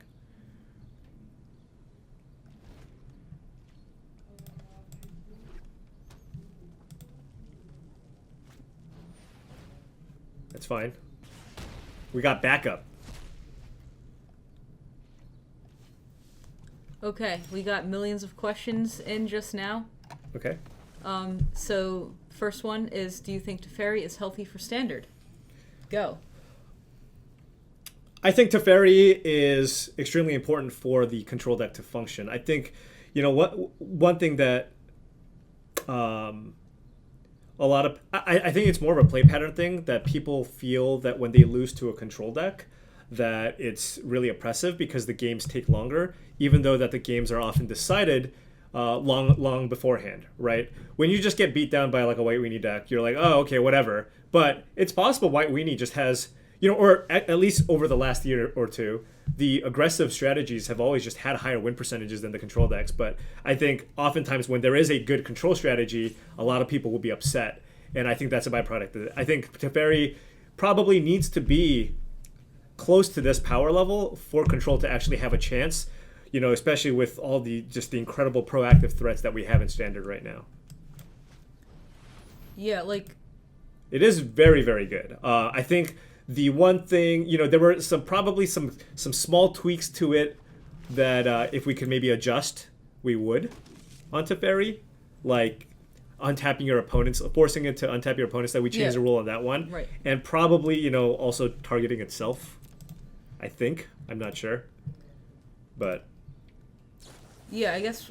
So two things I want to say. The first thing about Teferi. The other one is about control in general. Yeah. So with Teferi, you actually don't have to play a win condition, which is a bit problematic. Right.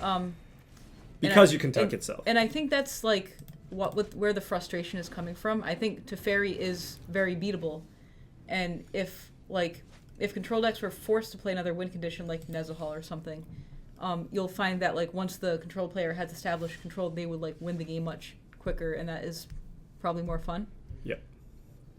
And then the other thing about control in general is years ago, control did a very different thing. It just it countered everything you played, then played card draw to like always be ahead.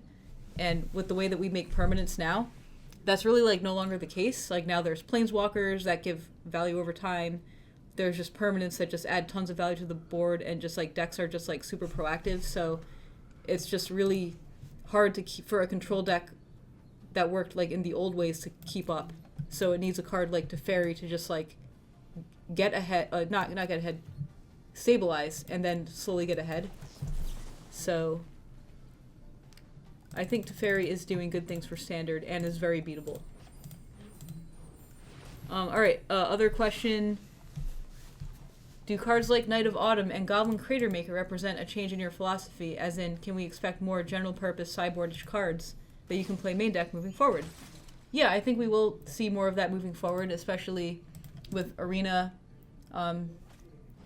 being best of one matches is like what's played on it a lot, and like we just want cards that people are happy to make main deck, like Crawl Harpooner is another one that we made for that purpose. So yeah, we should see more of that going forward.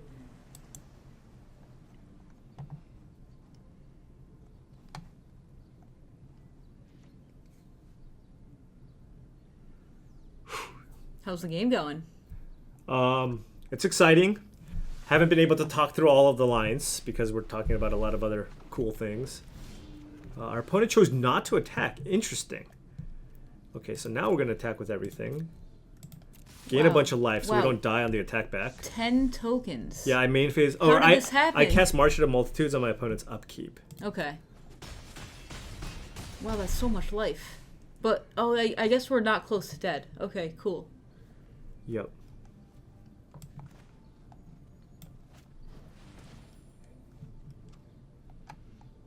Thorn Lieutenant and Adanto Vanguard to help play around the Cannonade. And we can still make March for 1. Okay. Don't die! Let's not die!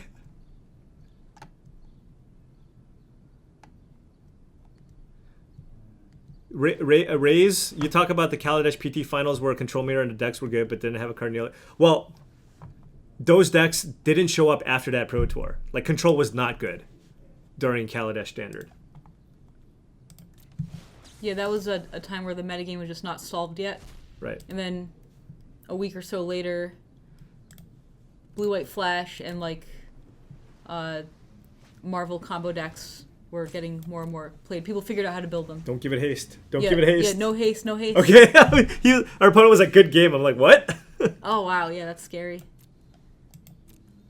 We did it. We went wide.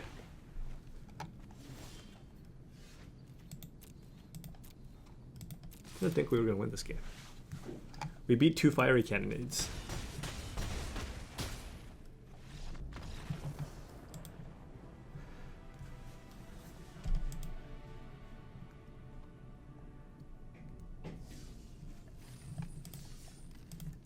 There's a lot of, not questions, but more like talk about Teferi being oppressive.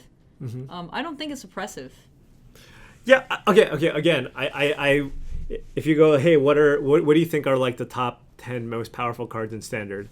I would definitely put Teferi on top of that list. But there's a lot of other cards kind of in the territory. And again, like I said before, I think Control needs something that powerful to be able to keep up with kind of the multitude of cheap, efficient threats that we have.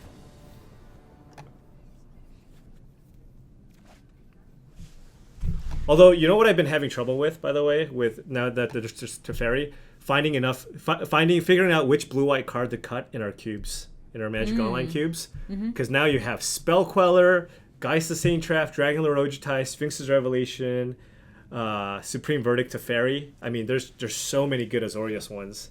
And every time one of these Ravnica sets comes out, you actually get a little bit of churn in those gold spots. Come on. Somebody has to care about cube, right? It's not just me. I'm sure lots of people care about cube.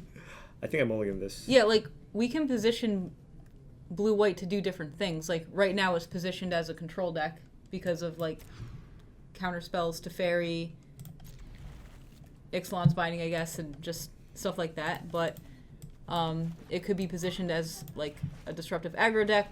You saw that with in Kaladesh block when you had, like, flash creatures and Reflector Mage and Spell Queller and stuff like that. Yeah, Reflector Mage, also a good blue-white card. Yep. Yeah, but, like, a lot of the cards you said go in all very different decks. That's fair. Like Teferi Ojutai. Teferi Ojutai Supreme Verdict Revelation Yeah, go in the same deck. Yeah, but you could even argue that Ojutai goes in a more mid-range deck. Yeah, and like Spell Queller, Reflector Mage, Geist all go in more of a tempo-y deck. We keep playing against these control decks. Not good for us. What was the most difficult card to fairly balance in guilds? I think there are a lot of answers to that. Like, one for me, I think, was Arclight Phoenix. But actually, I have a better answer. It's the enchantment, the Izzet enchantment that's not Thousand Year Storm. What is it called? Firemind's Research? Yeah. That card, I explained this story on a previous stream, so a lot of you guys will probably be hearing the same story again, but maybe some people didn't catch it the first time. But we wanted to position Izzet as like a combo-ish kind of deck, and we had this card called Firemind's Research, which that was like the key card to this deck, right? So it's just like, play this card, play a lot of spells, get rewarded.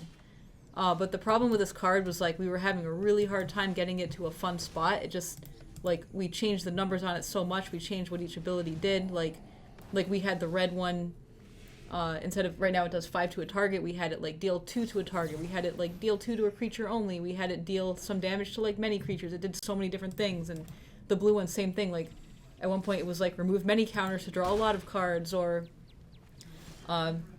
we just had like a lot of different abilities on this one card, and no matter what we did, the card was just never fun to play. It was just like a miserable card to play against, because it just felt like it would just overwhelm you in card advantage. Yeah, part of me wishes that we should have spent like a little bit more time on that. We spent a lot of time. No. Sorry. No. Once we determined that it was not in fact something that would be fun in standard, look for ways to make it so that it would still have a lot of casual appeal. Yep. Is kind of where I think, like that's the direction that we should have looked at. Yeah. Instead, we made kind of, I would say, kind of a safer card. But ultimately, it ended up not being a card that most people wanted to play. Yeah, but like I would argue that this card does have casual appeal. Like, I think you would play it in your Izzet commander deck that cares about instants and sorceries. Like, it's a pretty cool card, you know. But one way that we solved this Firemind's Research problem was like we swapped the cards that were positioned as Izzet combo cards for standard. So the Thousand Year Storm previously, sweet card, by the way. It did not do anything relevant. I don't remember what it did at the time, but it was like not a very strong rare for standard. So we just swapped them. So we just made the target for Izzet combo decks Thousand Year Storm, and then we made Firemind's Research more of like a casual commander card. Okay, so yeah, so we're like, so once we figured that out, we got Thousand Year Storm to a good spot. You know, cost it 6 mana, which was like a pretty appropriate. I think it was like 7 mana at first, and maybe it was a little bit more powerful, but it's like, all right, how are we going to get people to play it in standard? Make it 6 mana. We gave it this Storm ability to like reward you for playing a lot of spells, and once you untap with it, you usually won in the same turn. It's like pretty powerful and fun thing. So we just like kind of swapped what the Izzet decks were focusing on. If we had an advantage bar, it would be like beyond this monitor. It would be like way the heck. Or are we there. just crushing or what? No, we're super dead. No. Everybody's been playing a sweeper effect. But we had so much stuff. Yeah, but we're Look at 2. all the stuff. But all of our opponent things beat us lifelink. down with Crackling Drake. Our lifelink just did not get there. I will say, I mean, we did definitely keep in mind the power of Teferi and blue control decks when we were kind of looking at developing sets in the future. If we ultimately realize that, hey, you know, this shell makes control very, very strong moving forward, you know, in future sets, we have to just make sure we don't have just like completely ridiculous cards specifically just for control decks. It's like, oh, here's this mono red deck that's, you know, the best deck in standard. Here's 3 more tools for that deck. We definitely try to be mindful of that. Can we get some Rakdos cards? Well, you will be getting Rakdos cards. Rakdos cards confirmed. Yes. How's it going? I am Volpert. Our opponent played Boros Guildgate. Budget version of Boros, maybe? Dante Vanguard's got to be the safe play against the Boros Guildgate. Everything else gets shocked. I'm seeing some questions about future cards or even just like future design philosophy about cards. We really can't answer those. Like we just like can't say what's coming, you know, even if it's like from a philosophy standpoint, because if we talk about stuff like that, you guys will like probably figure out what's coming, and we don't really want to do that. Right.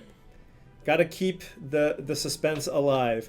I mulled the first hand because I had no 1 or 2 drops, and this deck is all about kind of adding to the board. Martyr of Dusk, huh?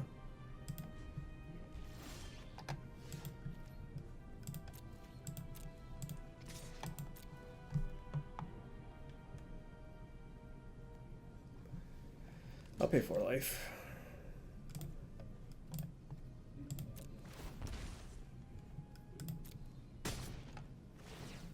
Simic had no good cards for standard and RTR. Yeah, I'm trying to think about what's the Simic question cards. by Skeptical Hat that says, I was frustrated in RTR when Simic was completely neutered by an uncounterable Wrath. Are R&D more cautious about mechanics that nullify entire guilds?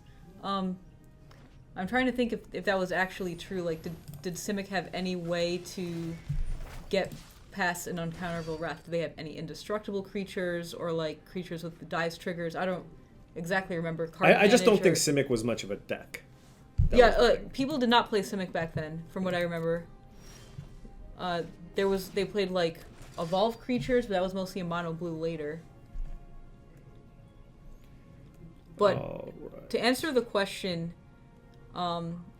we do try to not like make counters for counters, right? So if we have a Supreme Verdict, for example, we'll make sure to have an indestructible creature, you know, things like that to make sure that we don't have hard counters to all the decks, to some decks, I guess. Or if we have an indestructible hexproof creature, make sure we have sacrifice effects, you know, like Diabolic Edict type effects, or Wrath effects, stuff like that.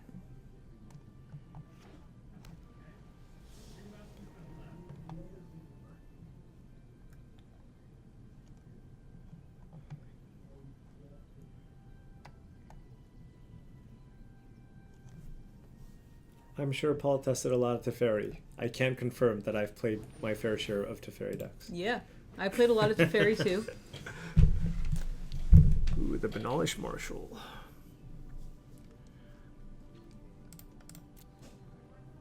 Oh, that makes my Imara play a lot worse.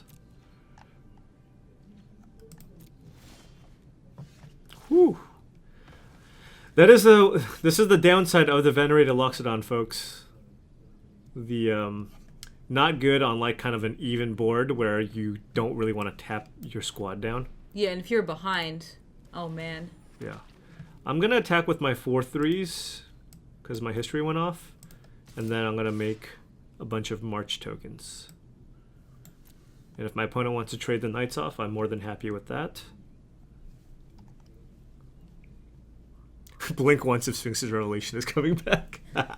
Yeah, there are a lot of questions about what is coming in the future. It's coming, don't worry. And I'm sorry, we really can't answer those. Like, I'm sorry, we can't tell you about the December 6th announcement because that's for December 6th. At some point, I will blink once. At some point, I will blink once. So now you have to like consciously always blink many times whenever you blink, or or like just like. Is Sphinx's Revelation coming back? I don't know. Yeah. Are they getting back Martyr of Dusk, maybe? Nope. What's going on here? Okay, so now they're saying blink twice if this, blink once if this. Now you just can't blink. Oh my god. Blinking is over. I am already bad at staring contests. Okay. Wait, this thing is attacking? Does this thing...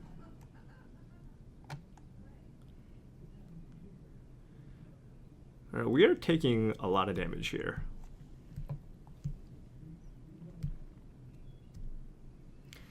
Why do we get destroyed whenever we play?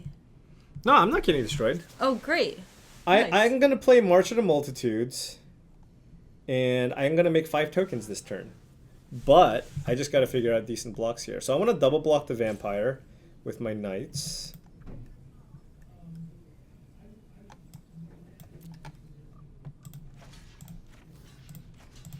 And I think maybe just put... Oh, this saves damage. And I'll put interesting here. Is there a focus on making sure that all guilds in Allegiance and GRN are constructed viable? I would say that like we do make sure that there's a diversity of colors for sure. Like I would not say that, oh, it's like make sure there's a Convoke deck, make sure there's an Undergrowth deck, make sure there's, you know, all of that represented, but we do want there to be a variety of cards of all the colors in competitive constructed. Boom! So apparently boom happened. Maybe that's good. I don't know. It seemed like a good turn to march for a little. What about march for a lot? It's the nice thing about Saproling and Migration. It's basically a free spell with march. I thought that was good. Oh, Legion's landing, but I have to throw away creatures to do it. Yeah, this is a funky spot. I do want the mana for Tristani, but throwing away a bunch of creatures feels bad. We can Loxodon to pump up a bunch of our creatures. To me, it looks like you play Loxodon here. Like, do you go Amara into Loxodon? I have Amara in play. Oh, you have Amara. Yeah, you're right. So I'm going to tap this, Odonto Vanguard, and maybe 3 lifelink tokens. Yep, and you also play Legion's Landing also, right? Yeah. Yeah, then I was just wondering maybe if you I can should flip next turn. Right. 1, 2. Is this a lifelinker? Yeah, okay. 3, 4. Yep, the vampires and the soldiers are all lifelinkers. Look at that. Go in. Look at all this stuff. Is R&D at all concerned that Standard is currently defined by uncounterable threats? I do not agree that Standard is defined by uncounterable threats. Yeah, that seems extremely false. Yeah, that is false. Like there are uncounterable threats that exist in Standard for a reason, because like if there weren't, I do think Control would be just strong, and we need ways for all decks to beat all decks, you know? Right. Like we want tools. We want each type of deck to have a tool to beat something that they're bad at. I bet our opponent's deck has heroic reinforcements in it. Are we on a largest delay? No, Melissa is going through the questions. I'm just looking through the questions. I could just go back to the live chat and people can ask their questions again. That could be a thing. All right. Sorry guys, we're back to the live chat. I stopped looking at the previous question, so if I didn't get to your question, feel free to ask it again. But I won't answer a question that's about something happening in the future.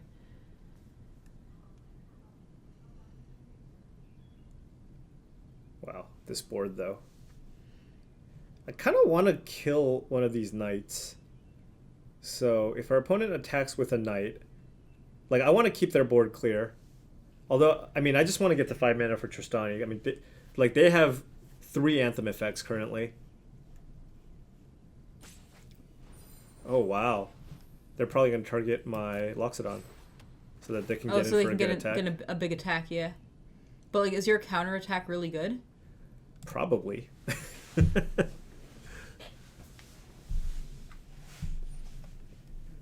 Oh, they got rid of Amara? Yes! That always feels good. That does feel really good. Maro has expressed skepticism about energy. I feel that it was an excellent mechanic that you guys perhaps undercosted 1 or 2 cards. What are your thoughts on energy? I feel that like there were a lot of cards that were both undercosted and gave too much energy, and I also feel that so I think energy was just there was too much of it to go around, and the fact that it was you couldn't remove energy just made the mechanic just too powerful. Okay.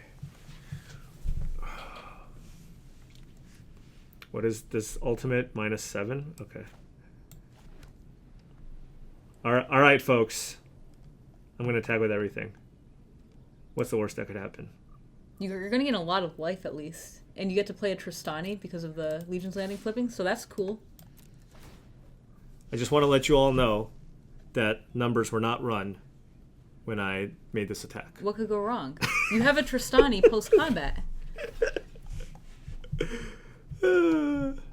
Dispersal works against Carney T. Yes, that is true. Who wins the most R&D drafts? I'll let you don't answer know. this one, Paul. I think it's pretty close. I think we I would say that it's pretty close. Who do you think? You've been here a little bit longer. I thought it was you. I do win a fair amount of that. I mean, I don't want you guys to judge my limited skills based on that last draft. But we have, like, for example, I think our strongest standard player is probably Michael Majors.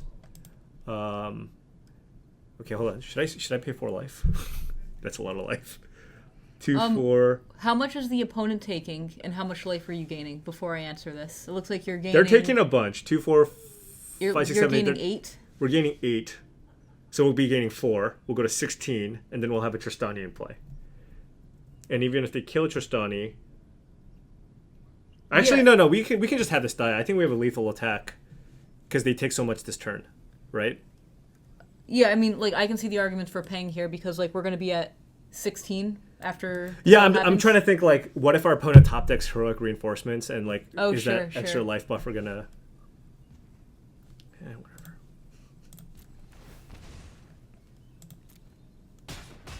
Does our opponent go to 5? 3. 3. Our opponent's dead. I like that.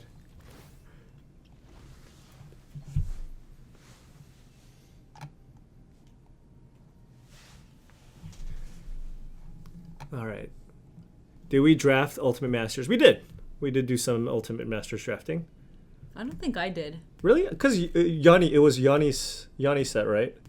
And I believe when I first got here, he asked us to do a bunch of the drafts. Maybe by then, maybe you were just on a different set team. Yeah, at the I time. think I was just not available for any of the drafts. I maybe did a couple early on. Yeah, but I didn't really do. I don't know a ton about Ultimate Masters. Varmel, I don't. The funny thing is, I don't know if we've really considered Remand too much. I'm trying to figure out if it is too strong. Like, I think against aggressive decks, it isn't great. Yeah. So it is definitely within reason. I mean, I think we also try to limit how good our 2-mana counters are, and the fact that it's a little, like, it gets anything turn 2.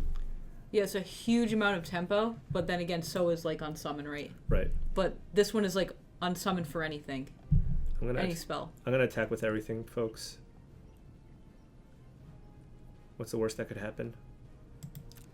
3, 4, 5, 6, 7. Math? Okay, they have 7 blockers. I have, that looks like 6 tokens, right? Yes. 7, 8, 9, 10, 11 attackers. Oh, that looks so safe. They have no cards in hand. Yeah. Nothing has first strike, right? So they can't. Nothing has lifelink. So they can't Teferi you, right? I mean, hold on. I meant Tristani you. Yeah. I don't know what I'm saying. What does that even mean? Yeah, someone else in the chat mentioned this too about Remand. It's just, like, not really fun to play against. Like, just having your big expensive spell get returned to your hand and they just get a card to replace itself. What does the process for playtesting cards for Modern look like? Well, when we do make sets, we definitely do try to see, what are some of the things that we could do, or we try to look out for potential candidates for Modern cards. I think, like, for example, Fatal Push. When they printed that card, people were very well aware that it would make very big waves in kind of older formats because, the best threats are usually cheaper, and of course the combination of that plus fetch lands is incredibly powerful. And Creeping Chill was definitely something that we looked at as a consideration for Dredge. I think when we looked at it, we were like, well, you do have to sacrifice some things to play Creeping Chill, but I think people discovered that it was in fact worth it, and Dredge has become one of the better decks. But I mean, that's kind of the ebb and flow of Modern. We can't just never ever print anything. I think Modern gets better over time, and I think also, if people are prepared for a deck like Dredge, it is one of those decks that is, the type of deck that you can hate out pretty easily. But it might be the best game 1 deck or whatever. But you don't have to worry about that because that's not an arena. All right. I think this is lethal. They have no cards in hand, so I believe you. All you have to do is the math. Minus 14. Nice. It was lethal. Nice. Look at that. Was Search for Azcanta a premise for Surveil, or was this planned from before? Surveil and Search for Azcanta were not related in any way. Like, Search was its own thing, and Surveil came later. Surprise Settle the Wreckage. I have been Settle the Wreckage for like 4 or 5, and then I played the March of the Multitudes. That's a really good feeling.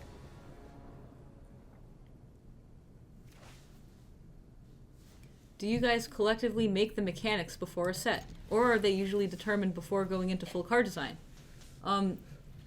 So we don't make the mechanics before a set, but we do a process called exploratory design, where we talk about we brainstorm a bunch of mechanics, and then we present them to the vision design team, say, hey, here's everything that we came up with, to guide the vision design team in what mechanics will fit for them. So, what's the chances? Kind of. What's the chances Amara lives when our opponent goes turn 1 Sacred Foundry? Oh, like 0%? Like, what? Wait, hold up. Man, I just always assume Amara will just die immediately. I don't know what's going on. Yeah! Success! We've made a 2-mana 3/3. Thorn Lieutenant's got to be good here. And I will get a Plains. Look at this. We're just playing honest Magic. Look at this. Amara, Thorn Lieutenant, just solid creatures. Oh, we're gonna get Clarion, aren't we? Oh wow, I nearly super misclicked horribly. I really hope. Hold on.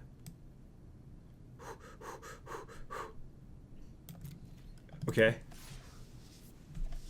I want to maximize Loxodon, so I want to give tokens to 5 things. So if I just attack with Amara, I'll have 3 things, Sapling Migration. That'll be 5 things, right? Oh, are you trying to play this Loxodon? Yeah. And I also want to keep this out of Clarion range if they somehow top deck. Oh, yeah. Attack with just Amara looks good here. Yeah. I can also attack with maybe that if I... But yeah, but you get to Sapling. Yeah. I mean, this is a sick turn. Yeah. And now you have all these biggins. Look at this. Not a bad turn 4, I would say. 5 biggins. Look at that. Take that, Verdurous Gearhulk. Super dude, we did play the Rainbow Lich deck on stream. Me and Michael Majors played it. We did not know what we were doing. It was super fun. Oh, they did have Deafening Clarion! Oh, biggest brain. Oh, and now you get a Tristani? Yeah, look at this. Nice. Just classic play well, get rewarded. That's all this is, folks. So Dub, Surveil 4 on Dream Eater is fun. I hope next time Scry comes back, it's not just Scry 1 stapled onto everything. Yeah, so we wanted to put a really big Surveil on at least one card, but we had to be really careful because Surveil at a high number is like very complex. It's like just tons of decision making. Like every time you add a Surveil, it like exponentially increases the amount of decisions you're making because it's like, you know, what do I keep on top? What order do I put it on top? This feels like a settled Stuff wreckage. like that. So we wanted to get a high Surveil on something, so we put it on Dream Eater, and yeah, I'm glad that card is fun for you. So assume that we think our opponent has settled the wreckage. Our opponent could have settled the wreckage, yeah. I don't think attacking with everything is correct. Yeah, we could leave back... But like we also want to play around potential removal spell? Mm-hmm. So I'm thinking tokens and maybe Thorn Lieutenant?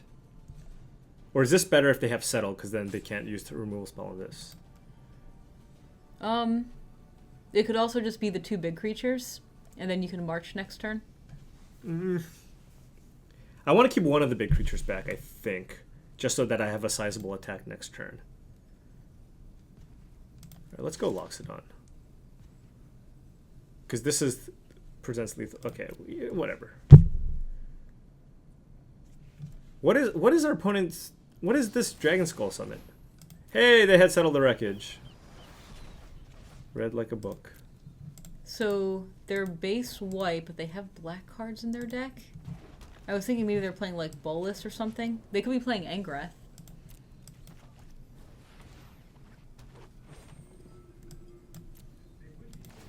So you could march here, and you would get an additional 4 tokens. Yeah. Or I can just hold it if they have another settle. They might have another settle.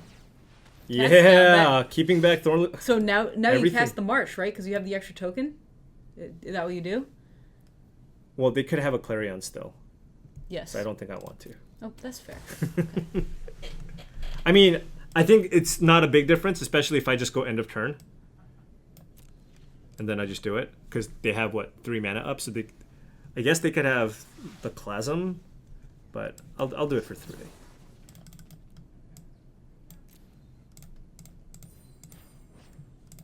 So now are you attacking with everything? Because Amara and they don't have it up. They don't have the mana up. No point to pump now. Boom! Boom! Boom! Boom! Boom! Boom!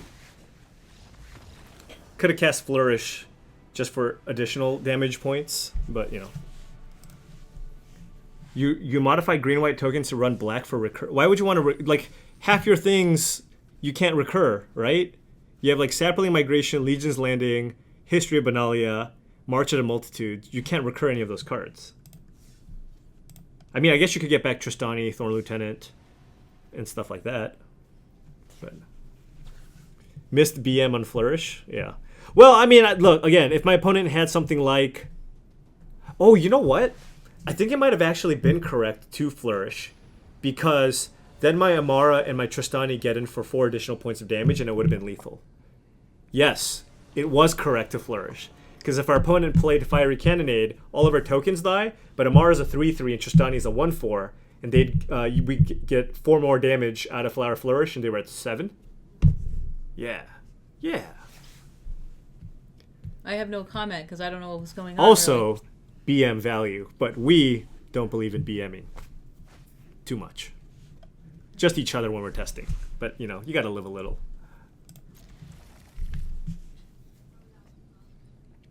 Would Assassin's Trophy be too strong if you could target your own stuff? I believe it would be. Because then you get a Rampant Growth or a Vindicate for anything. I don't with 4 lands, you don't cast Flower Flourish, right? Yeah, 4 lands is a lot of lands. I would not.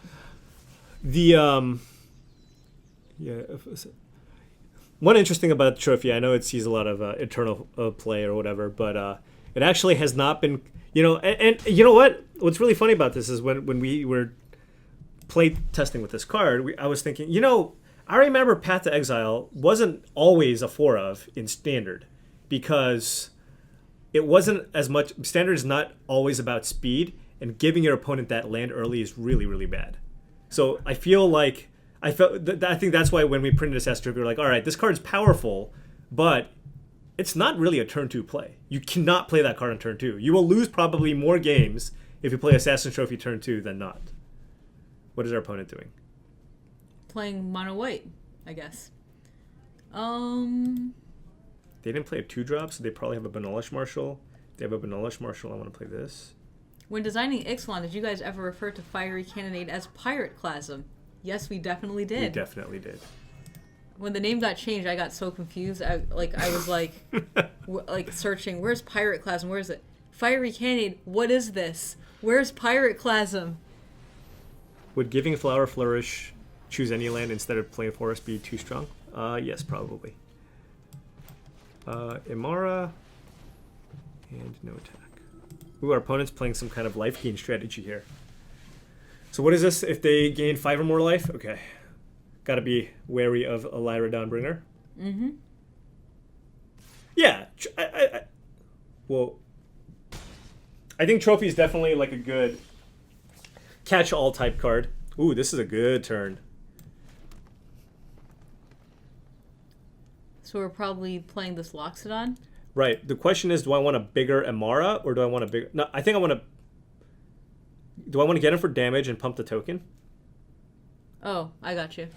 I think I want to get in. Well, what could our opponent have? Well, it's stop more like this. Amara is a 3/3, which then like our opponent can't keep back Resplendent Angel, but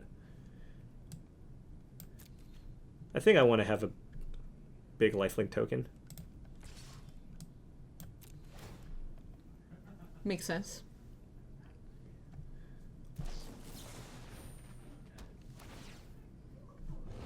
Seal away. Should play the Shalai.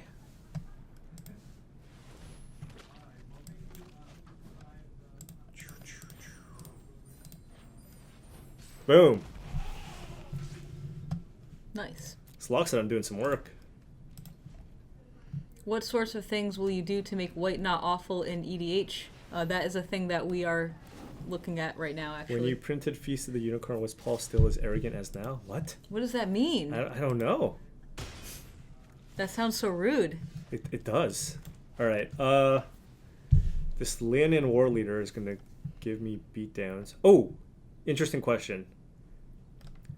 Given that we have a Shalai, do we want to play the flower and get a land to guarantee that we can put counters on all of our things? That's interesting. I kind of want to keep this back just to block the War Leader. Right? Well, I guess we could block with tokens, though. Does the tokens also come into play tapped? And Yeah, they're attacking, yep. Yeah, I'm just like, I think we want to get this party started.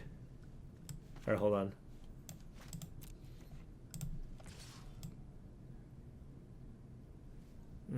Maybe it's not a good attack.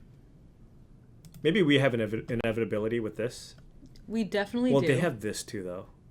Oh, but they still need 2 more lands. Oh, sure. But they can gain 3 they life. are guaranteed 3 life this turn. All right, you know what? I'm going to keep it back. I'm going to chill out here for a turn, but I think I get a land. Yeah, that's interesting. But, I mean, casting Flourish is almost the same as putting a counter on your team anyway. Well, yeah, but this is more permanent. If the game goes a little bit longer... Yeah, like, that's what I'm thinking. So, like, yeah, so I can see... doing It is Flower awkward if here. our opponent uses a removal spell on this. Yes. But, yeah, they have Conclave Tribunal, which is the only removal spell they can have. Executive decision has been made. What's your personal favorite pet card? Like for FFL or just in general? Oh, like just... I think it's just in general. In general? I don't know. It's probably something very slow and dirtily. Let me think. Yeah, I don't know if I really have one.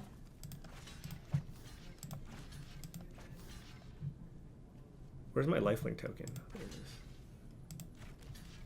Oh, hold on. They could have that Pride of Conquerors card. 4, 5, 6, 7, 8, 9. Okay, so if they have Pride of Conquerors... Oh, then maybe you should block... Put more... is it +2/+2? It's +2/+2. Okay, so I want to put another creature here. And you could do like a 3/4 in front of a 1/1 instead of a 2/2 in front of a 1/1. Could they have 2 Pride of Conquerors? Oh, if they have 2 Pride of Conquerors.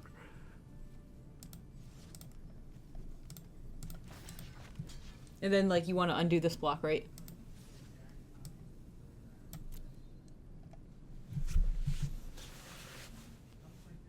Cryptic Command is probably mine, yeah. Or, check it out. They could have nothing. Oh, they just had nothing. Yeah. Okay. I'm They liking just the nothing. really wanted to scare you. I'm liking the nothing angle. I am now going to attack with everything. They could have Settle the Wreckage. Oh No, you have Shalai. You have Shalai. Shalai to stop Settle the Wreckage. It sure does. I'll attack. If you could have one magic keyword applied to your life, what would it be and why? If you have what? A magic keyword.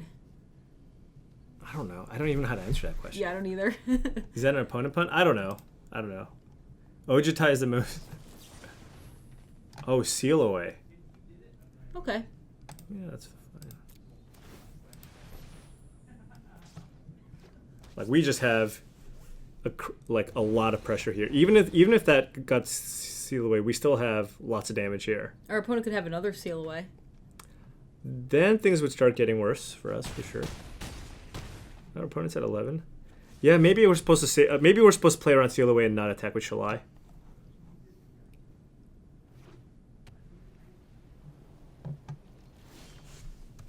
Ooh, double history.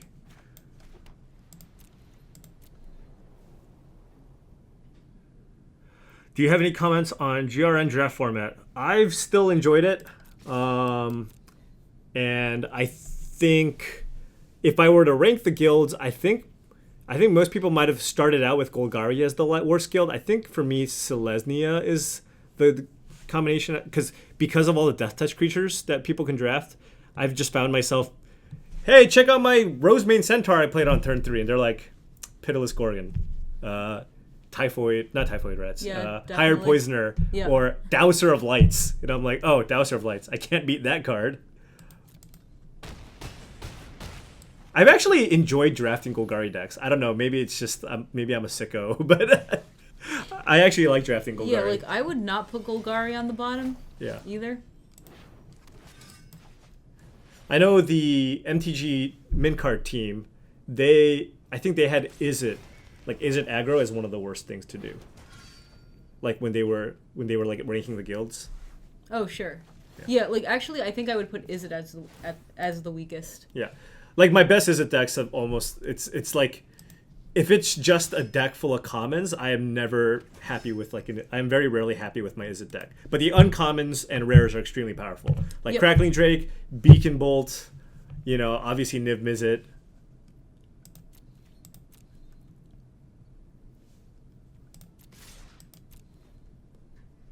I kind of want my opponent to play Settle the Wreckage because I just want to. There you go.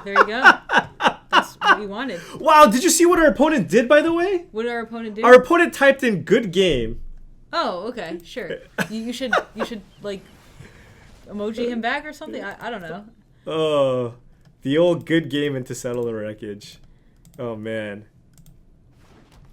Yeah, Izzet is all about the high rarity cards.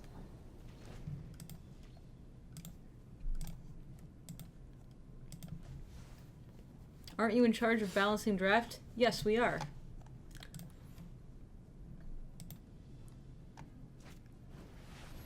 Uh-oh, we're in a lot of trouble. No, we're good. Both histories are going off next turn. We're going to have 6/5 Knights with Vigilance attacking this turn. The 6/4 Knights. Hit him with a good game.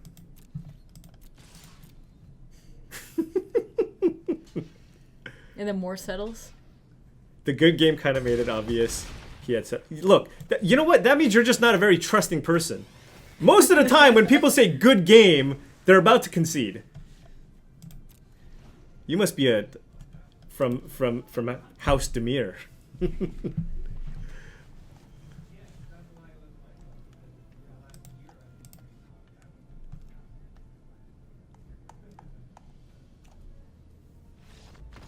GG into Settle is such a common play.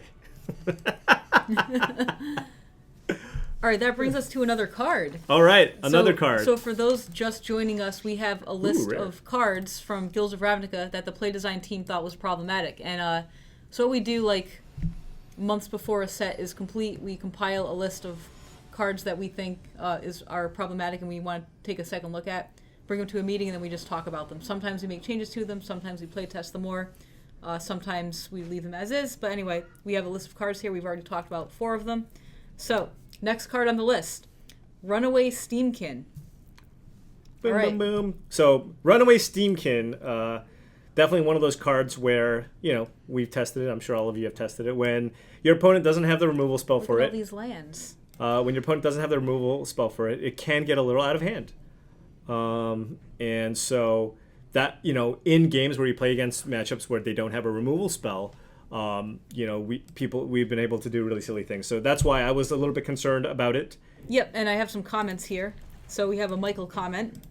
Michael says, I've seen a lot of sick curves result from this card. It's both strong aggressively and makes us have to be even more wary of critical massive effects or combinations of cards in the future, like red cantrips or recursion. Donald says, this is a weird one. It's specifically very strong in low curve mono red decks, but not great in our 2-color curve out aggro decks. I think we should look into building more boss Sly decks with this. Yep. So yeah, like we were playing this in a lot of combo decks, and we do have a lot of red cantrips in the format right now, so we were doing most of that. And at the time that we were making this list, we were probably not playing a lot of just mono and aggro decks with it. So yeah, like we tested it a bunch more, played it in more red aggro decks, and then at that point, we did more balancing of just like other red cards. Yeah, I think also it is the type of card that, fungal infection, very good. I think it's important that you are a low curve deck. I think if you saw Ben White's, I believe, recently played a Mox, and he played like this mono red deck with like treasure maps and just a lot of very good red cards. Experimental Frenzy. It was a mono red deck. Did not play Runaway Steamkin. So basically the idea is you do want to make sure you have a very low curve so you can double spell, so that you can actually get the ball going. Because the thing is, if you're playing a 3-drop and then a 4-drop, it's just okay. You really need to be able to play multiple spells to take advantage of that mana. All right, so what do I do here? I think I want... Maybe you don't want the March, because that's like not happening for a while. I want History. History is really good, right? So discard March and Migration? Oh man, because I really want you to go Migration into Loxodon next turn. Oh no. But I can also go... Because I have a Knight coming in next turn, right? Yeah, you do. You can also go History. I guess we won't be able to Loxodon then. Yeah, I guess you just don't Loxodon next turn. I guess that's okay. That's so sad. I mean, if we draw a land, we can still do it. Someone asked about Experimental Frenzy. We already went over that card earlier. That was also on our list too. But we determined that it was doing a unique enough thing. But yeah, it was definitely a concerning card for us.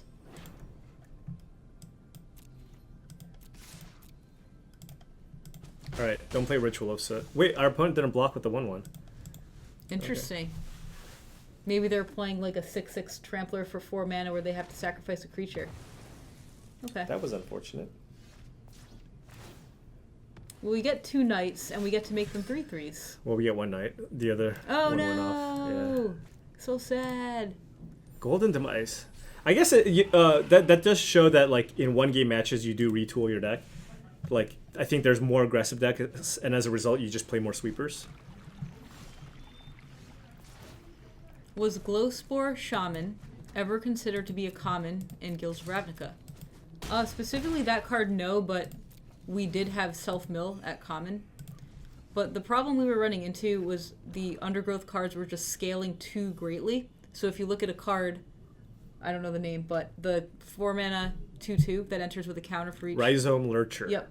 So that card is just, obviously it's terrible when you don't have creatures in your graveyard, but that card can scale so much. Like, so when you have Self-Mill at common, that card is just frequently a 4-mana 10/10, 4-mana 8/8, So it was just scaling like so crazily.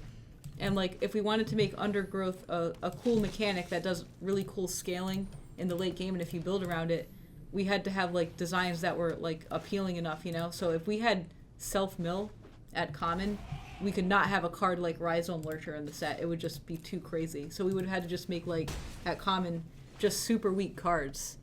Yeah, I mean, it's possible we could have maybe gone like I want to say like maybe not something on the level of Glowspore Shaman, but maybe something a little bit milder. Maybe something like I can't even think of one. Like something ETB mill yourself for 1 or 2. I don't know. Or maybe it's something that costs 4 mana, yeah, like so you can't curve. already sort of does that. Right. I'm very close to be. Was Doom Whisperer on that list? Yes. It was the first thing we said. It was the first card on the list, yeah. Other question was Dawn of Hope on the list. That was not on the list. No. I think Dawn of Hope is actually like a super fun build around card. Yeah. Yeah. I think maybe at different rates Dawn of Hope would be stronger, but I think currently it's totally fine. All right, the Sedanto Vanguard doing good work. Yeah, oh! It is doing good work. Look at this.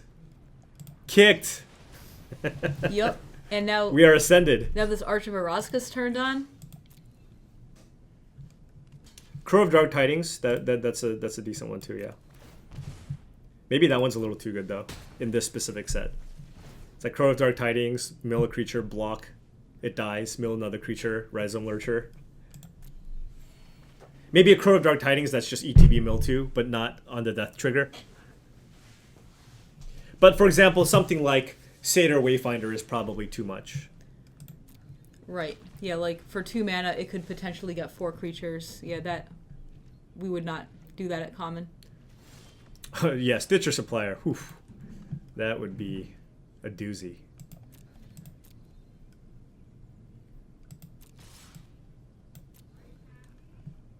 What did you think Arclight Phoenix would become? Did you anticipate an Is It aggro deck? Yeah, we did anticipate that it would be in like a blue-red spells deck with Crackling Drake and pretty much what you're seeing today. Shall I?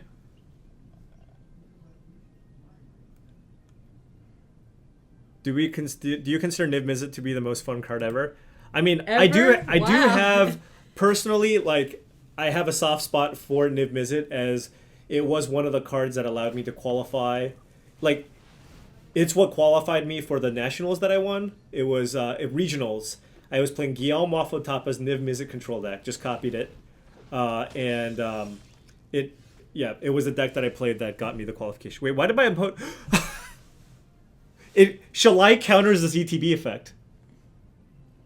What? Wait. It says when it enters a battlefield, target Oh, opponent no. loses 3 life and you gain 3 life. So he just I have did- Shalai, I have he just Hexproof, didn't do it. so our opponent didn't even gain the life. Oh, that's so sad. Wait, our opponent, why didn't he have Settle the Wreckage? You said our opponent said good game. Yeah. Well, yeah. Like, Yeah, was they were he tapped playing out. white? They were Okay. tapped out.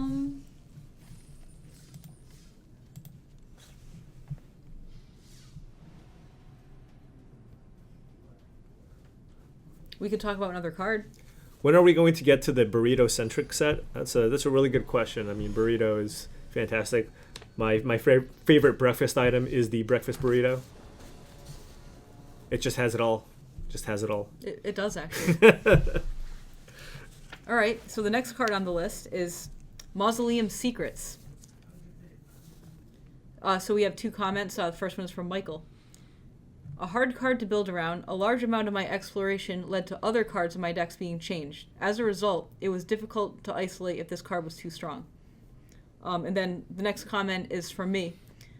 A very good rate tutor gets even better in Ravnica Allegiance when we add more multicolored black cards to the format. In a similar space as Traverse the Uvenwald, hard to turn on, but very powerful when it does. So, as you can see, some of the cards that we have on our list don't really see a lot of competitive play. So Mausoleum Secrets is a card that we're really not seeing very much at all because it's just so hard to build around. So kind of like Crackling Drake and Arclight Phoenix, like these cards are just super, super powerful looking effects, but you have to build your deck in a very certain way to like have them be at their like max power. And this was just one that was just like really hard for us to do. And in the end, I think it was just too narrow. Yep. There's the Steamkin, number 5 on our list or whatever. It's going to probably do some work. Thorn Lieutenant. Get in there. I think this card was kind of originally designed as actually being to be kind of a potential foil to the previous versions of the mono-red aggressive decks that was using cards like On-Crop Crasher and Earthshaker Kenra as a way to kind of foil the stun effect that those creatures had. It's especially good against the Earthshaker Kenra, as you know, you make the Kenra, you're like, all right, play it, target it. Well, still get my 1/1. Yep. And then the mana sink on this was put on here because Green-White was having a really hard time against Settle the Wreckage, so we wanted to give a card that had something to do with all the extra lands you got. Yeah. All right. So one viewer says that we have now confirmed that there are black cards in the next set. Yep. Woo! Yep. You know. We sure have. Like we like looked at all these comments and like edited some out and make sure they were okay to say. And one of the comments I was like Paul was like, do we talk about this comment? It says Ravnica Allegiance right there, and then we were like, yeah, but all it says is that we're making multicolored black cards. That seems pretty obvious, right? Yeah. Black cards confirmed. Can confirm. All right. This is not great because these Runaway Steamkins are better than our white-green creatures. I am going to kill this runaway Steamkin. Out of curiosity, during playtesting, how close do y'all get to the competitive decks, say, 1 month into the standard format? Has anything recently really surprised you? So honestly, like, I think this standard format is the closest that I've seen us come to the real world standard format. That's because play design was at full power. Yeah, like we have improved our processes quite a bit. So now we're just like more efficient at playtesting. We know more what we're looking for. We're building better decks. If one thing surprised me, I guess it was the Rainbow Lich deck. Like, but Well, that yeah, deck is so sweet. Yeah. Another thing that I think is just like super cool is and like these decks are not really competitive. Like they didn't like see any play at the Pro Tour or anything, but like the Rainbow Lich deck did win an SCG Classic. But the other one that I saw that like looked like just crazy and like also like super cool was a mono black chromatic lantern deck that Ali Antrazi was playing on his stream over the weekend. It was just like swamps and Cabal Stronghold and non-black cards. It was pretty wild. Niv Mizzet was in the deck. I think our opponent's going to frenzy us now. No! The bird is the word.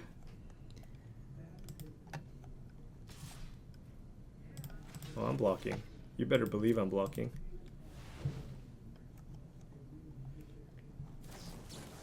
You better believe I'm getting blown out by this wizard's lightning. Where's the wizard? What? Oh, what happened? We're We're losing. in so much trouble. Okay, hold on. It's okay. Everything's fine. We just need to draw a land or a tribunal. Did you expect more from Underrealm, Lich, and Standard? So, actually, we did. We did expect Golgari decks to play Underrealm, Lich in their 5-drop slot. Although, at the time, Doom Whisperer was weaker. Mm-hmm. So we were playing more Underrealm Lich than Doom Whisperer, and then as Doom Whisperer was getting stronger, we were playing more of that. But yeah, I would say that we did expect it to see more play than it did. But there's a lot to compete for in 5-drops. There's like Vivian, mostly Vivian and Doom Whisperer. But it's also really cool that, like, if you want, say, something indestructible, you have the option of playing Underrealm Lich, you know? La la la. Hold. I'm thinking, alright? Okay, so March of the Multitudes for 3. 1 in front of Chain Whirler, 2 in front of the Steamkin. Puts us to 5. Phoenix puts us down to 1. And then we can attack and then play Tristan. Oh, God. We can alternatively just block the Steamkin. Oh, no, we need to... All right, let's just do that.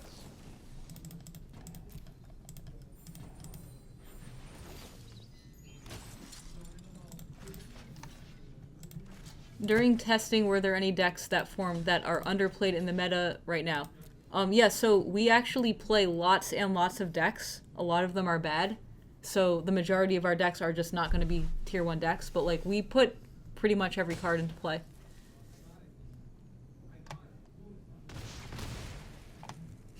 There are no cards the next set. Watsy is going to make pancakes.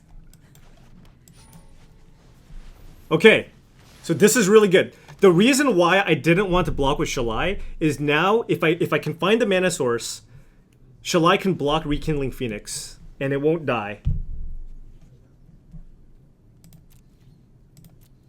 Is this a lifelinker?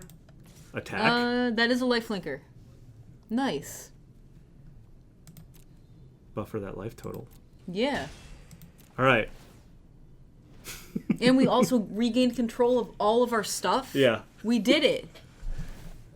Okay, our opponent does have a frenzy, but I mean, we're really close to being able to turn this around. No! That was a really no! Yeah, like Experimental Frenzy is kind of like a way Oh for my goodness. Mono Red to close out the game. You know, it just helps find its burn. Look at that turn.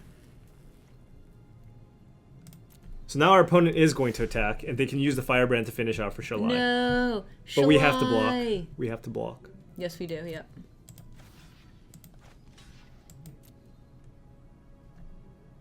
Do we make creatures? We only can make 2. That doesn't seem great here. Yeah, I think I need to... God.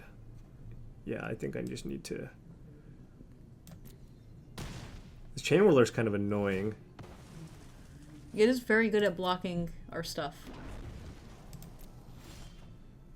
Okay. So how do we... So How this are we will not have... dead? Like, we're taking 8 in the air? No. So... Oh, yeah, we're literally just dead, aren't we? There's no way to gain the life. Yeah, it's the chain... Or it was also that extra Phoenix. I mean, our opponent had the Frenzy going in. Very good chance that we were going to lose. I could have marched for 2 and blocked with Shalai.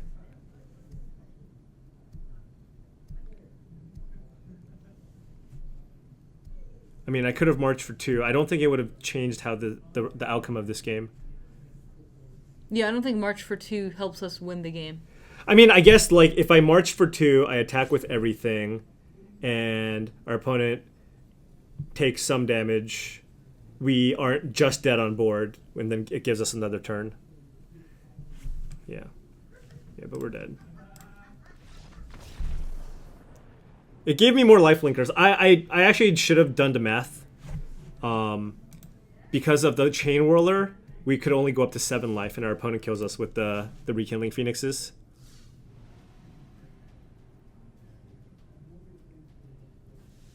All right, we have a new card. Okay? Okay, new card. Next card. Divine Visitation. Oh, you did Crackling Drake? Oh, we talked about that one earlier. Okay. Yep, during your draft and when Yeah, you were yeah. playing Crackling Drake. All right. So Donald says, I tried to build decks with this, and it was close, but not quite good enough. This is the type of card that can get new tools with every set, so it's something to always keep in mind when developing future sets. And then the next thing I'm going to read is some Tom Ross insight for you guys. Tom described this as his best Planeswalker in mid-range white decks. I do think we have a fair amount of strong enchantment removal, but this card is undeniably powerful with small opportunity cost. Cool. Yeah. I mean, I think it's a super fun card. Hard to build around. Yeah.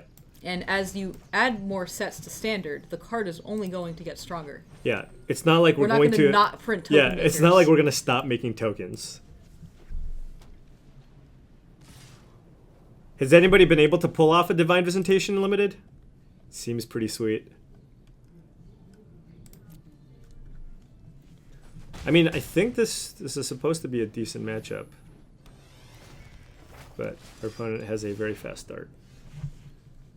So, I need to use this to get a land. Let's get a forest. And let's get Tribunal going.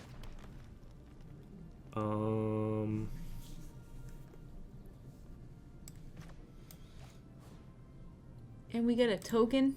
Yeah, the question is, what do We're we doing it. What do we Tribunal? Yeah, that's a great question. Like, Is it just a history? man, it feels so bad, right? Because if they Tribunal back, they just get so much more value. That's true. It could be the Just Adanto. And then we just deal with them attacking for 8 later. It could also be the Knight. It could be the Knight. That minimizes the damage we take. I think all we want to do is get to the late game. Yeah, like, I guess with Adanto, eventually we'll have an answer in Tristani, because we can just block it forever. We can also, like, next turn just march for a bunch. Yep.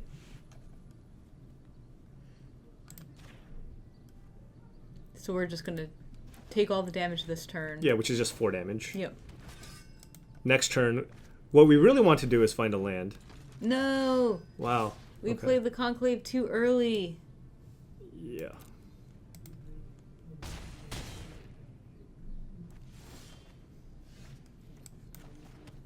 Wow. You act like I'm trying not to win skepticism, TCG. Cheon prefers blue control. Melissa seems to just play something that wins. What? All right. So yeah, again, like, chump attacking here just seems really bad to flip this, right? But it does allow me to play Tristani.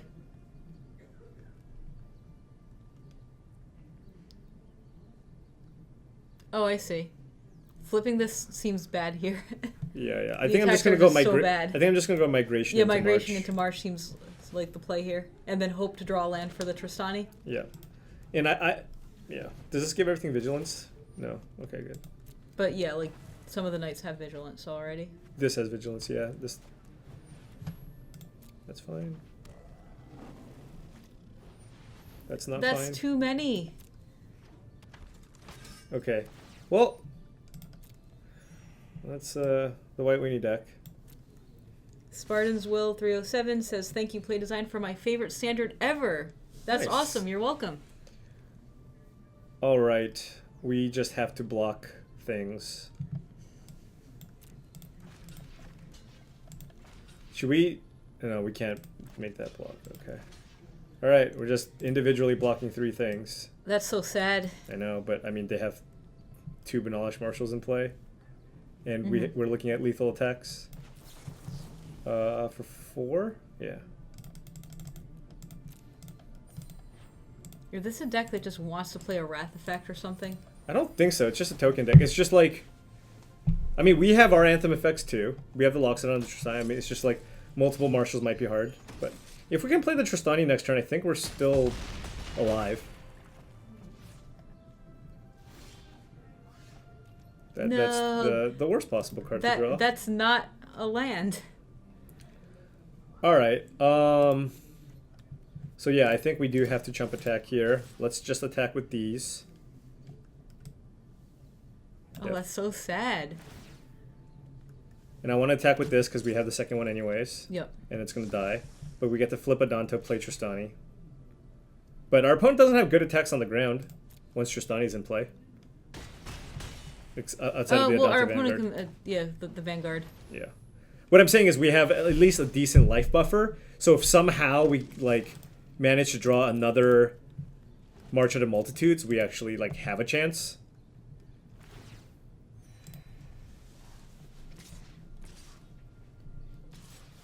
All right, we have 2 more cards on our list. So since this game is like probably over, I'll just Wow. Oh, he's attacking with those? Oh, that seems great. Okay, so I'm thinking Pride of Conquerors.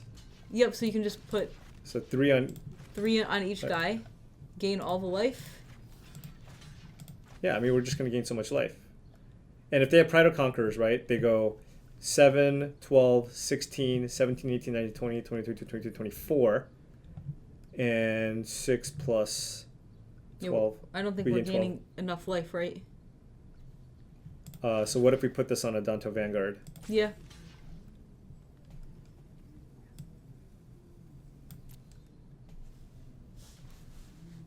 So we're alive. He could also not have Pride of Conquerors, right? Oh, should we block the 4/4 instead? Oh, here's something interesting. Oh, the Danto Vanguard is going to die. Yeah, like he didn't regenerate his guy. So Yes!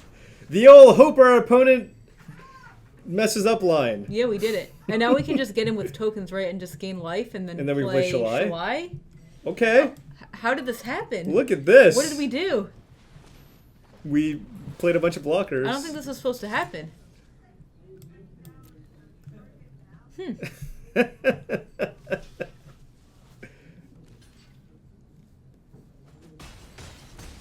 Look at this. We're at 18 now. This game is so different. And we have a March still. No, we don't have a March. The March is gone. Ooh, uh-oh. Oh, that guy's so big. That's a big one. So what do we want here? A land, so we can start putting counters on things. So Right. are we at the point where we want to start putting counters on Like things? we can Amara and We can then Amara make a token. and then start putting counters think on that's things. better. That sounds great. And we just keep this back so they don't. Yeah, I guess we're not. mean, we win the late winning game now. The race, like we're winning the late game. We just but flipped Legion's Landing. Like, they don't even have a knight in play. Oh, they do. They have this, but no. Well, okay, so they target the yeah, checkmate, it's only getting Shalai. which is still good for them. That was a really good draw. for That them, was though. our late game. That was. I'm just gonna do this because save time. Yep. I mean, we're making 2/2s every turn, and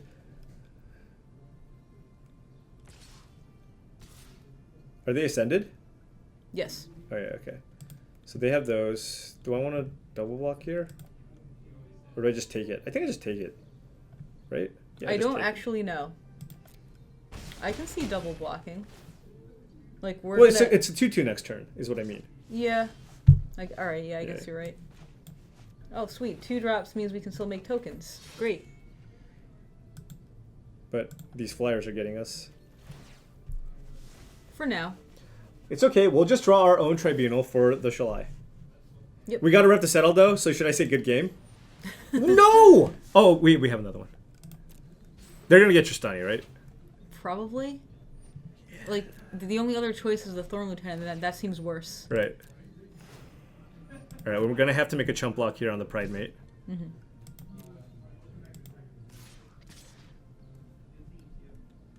He still doesn't feel safe attacking with it. Well, we can technically block with a bunch of stuff, but I don't think I want to. We'll just block with a lifelink too. Yep.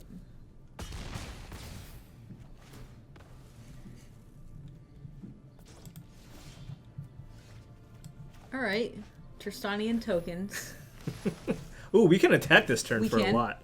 Yeah, we probably attack with all everything, right? I mean, like we would lose Amara, but we get a token. That seems good, and we need a life buffer, so this seems good. You bluff settle by saying good game. Yeah, that's apparently the tech. Boom! Look at that. Gain a bunch of life, or gain No, some we're amount of bluffing life. nothing. Yeah, well, I don't want to. I want to just keep playing lands. Do we win if we draw Flower Flourish? Flower Flourish is good. Loxodon is good. Mm-hmm. March at a Multitude is just game. Shalai is good.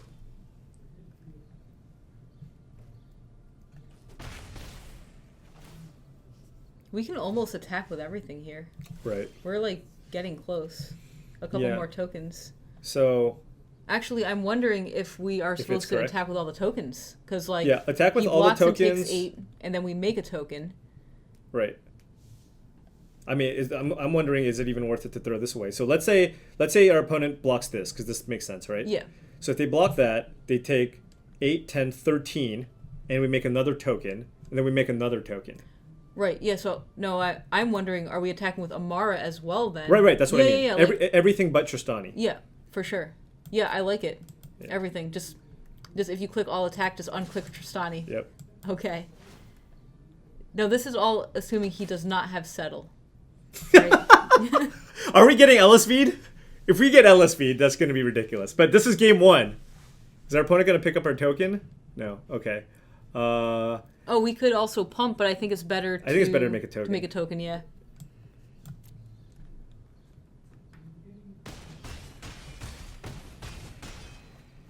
Cool. Looks good. And now we're bluffing settle. Yeah. No, this game got so We're different. ready for the good Oh game. my here. god. We're ready. It's on standby. Wow. What a game. Did not think we were winning this one. Yeah, I think if our opponent just attack with the flyers, with the Monolish Marshals, like, we just get chipped away. Mm-hmm. Yeah, attacking with those Benelish Marshals was the best Oh, thing that Mouse, you don't happened to know us. you don't know about the LSV thing? That's probably now like within the top 10 historic things that's happened in the top 8 of a Pro Tour. It was so Bush League too. It was so I was like, if he tried this to anybody else on the team, it would not have worked. Do you know what he did? Oh yeah, I watched it. It was epic to watch. Like when it happened, like when he showed the settle after it all happened, like my jaw just like dropped. Yeah. You know? It was just, The like, best part was like when people were watching it, I saw the crowd of people that were watching it. They were going nuts because he picked that up. He was just trying to sell it, and it was all Luis's friends. So they're all just like cackling, having a good time because they know Dizani's about to get wrecked by the settle the wreckage. Yep. And then all of a sudden, Gabby, who flew in like the night before, is like, "Guys, be quiet. He might hear you, and Oh that my might give it God. away." You know what I mean? Yeah. Yeah. Oh, the pride.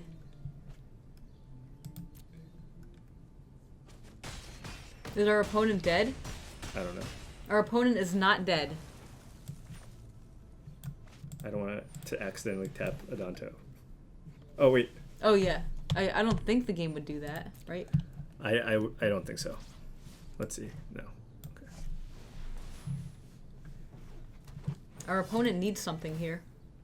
Yeah, I can't. I don't even know what it could be. The bigger bluff. Yeah, the whole point, the whole reason, Luis is like, I don't really feel like playing all the baffling ends, so I'm gonna play one Settle the Wreckage, hope to get a deck tech, and then somehow leak that I have Settle in my sideboard, even though in your deck techs you don't give away your sideboard, so everybody plays around Settle the Wreckage. That was kind of his grand plan. So we should win.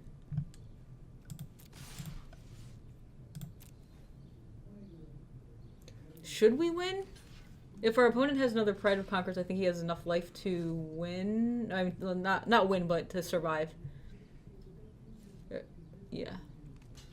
If they have, so they block 4 things, they take 8. No, they die.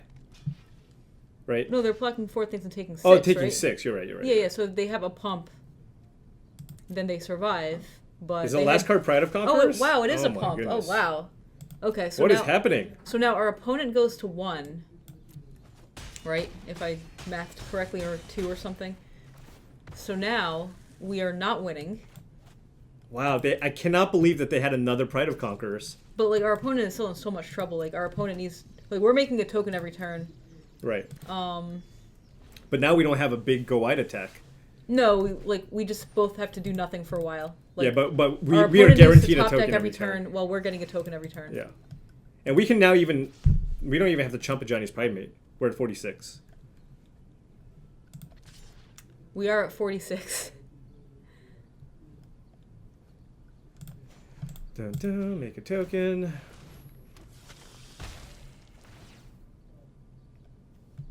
Come on, just Look at that Pride Mate.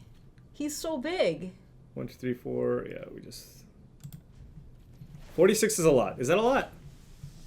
Seems like a lot. Whatever. Save time.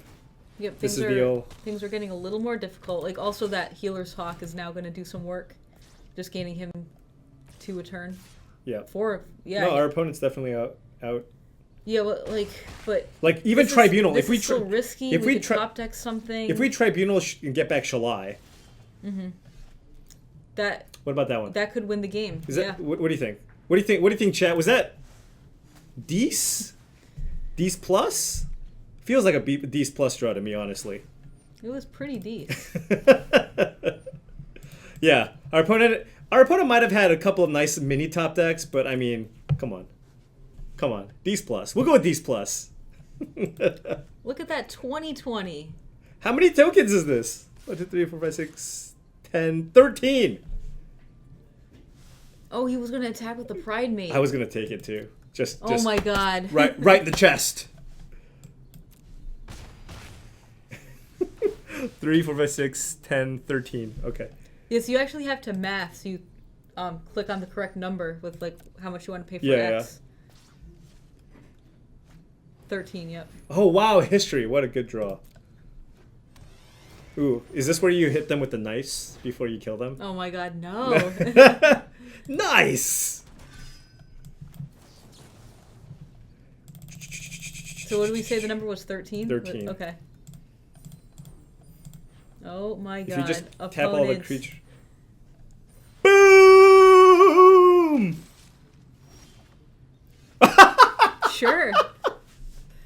What's funny is like it Didn't looks need like that there's one. 4 tokens, but it says times 16. Yeah, that's that's 16 tokens, 18 tokens. This is All right, we're good. You can still not attack with Tristani because I just don't feel safe about that. our opponent's empty-handed. I know, but I still just don't feel safe. Wait a turn. That would be BM, but I would get to see how much life I gain after that. What if our opponent draws the one of Settle the Wreckage that somehow snuck into their main deck? How much life are we at now? I don't know. After the game ends. 73. 73! 73, that's pretty good. Come on, should have waited. Look, if I lost a Settle, that would have just been pure justice. Honestly, I kind of wanted to see. You know, that's the thing. I just appreciate the things that are extremely rare, unlikely. Even if it happens to me at this point, I just play so much Magic. So if our opponent randomly did have one settle main and then drew it because I slow rolled them, that's just total value. That's just value, you know. All right, I have another card. All right, another card. We're almost at the end here. We have 2 cards left. I'm going to say this one, and then the other ones I'm going to have. So you what guys are we doing guess. exactly again for people who are just tuning in? Yeah, if you're just joining us, we have a list of cards. So for every set, kind of near the end, the play design team makes a list of cards that we think are risky or problematic designs for standard, and then we bring them to a meeting. We talk about the cards. Sometimes we make changes to them on the spot. Sometimes we just like play test them a lot more.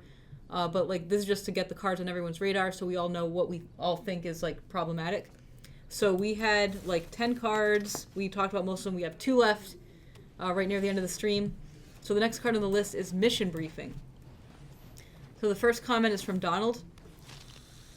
Oh, wait, sorry. One person said, could you please go over the card names just quickly before we do number 9 and 10? Yeah, absolutely. Oh, yeah, so now. Yeah. Yeah, sure, we can do that. Okay, so we're just going to quickly go over the first 8 cards, okay? Sure. So the cards are Doom Whisperer, Experimental Frenzy, Arclight Phoenix, Find Finality, Runaway Steamkin, Mausoleum Secrets, Crackling Drake, Divine Visitation, and then now we're up to number 9, Mission Briefing. Okay. Donald says, I wouldn't be surprised if this is the type of card that's much more powerful in the real world than our testing suggests. Adds an element of redundancy to control decks. Then Michael also is concerned with redundancy. Testing the class of card that this has become is especially difficult. That was Look a nice at all turn that 3. stuff. The turn 3! We have 13 power on turn 3. That's crazy. Our decks have to be refined before this becomes strong. Optimally built control decks may contain 3 copies of this card and varieties of analogous... I'm sorry, I'm not good at words. Analogous. Oh, analogous, sure, effects. Let's pretend I didn't say that. And Paul's comment, Majors has been playing it a lot because big brain. And I feel this adds a lot of flexibility to how you build control decks. He does have a pretty big brain. And then Andrew says, I always hear this is strong, but I am never impressed when I see it played. I don't know anything. That's my favorite Another one. thing that I want to point out is, like, we submit these comments to one person who compiles them, so we don't know what each other's comments are, right? Were these comments with Mission Briefing in its current form or an older one? I'm not totally sure. It could have been an older version of it.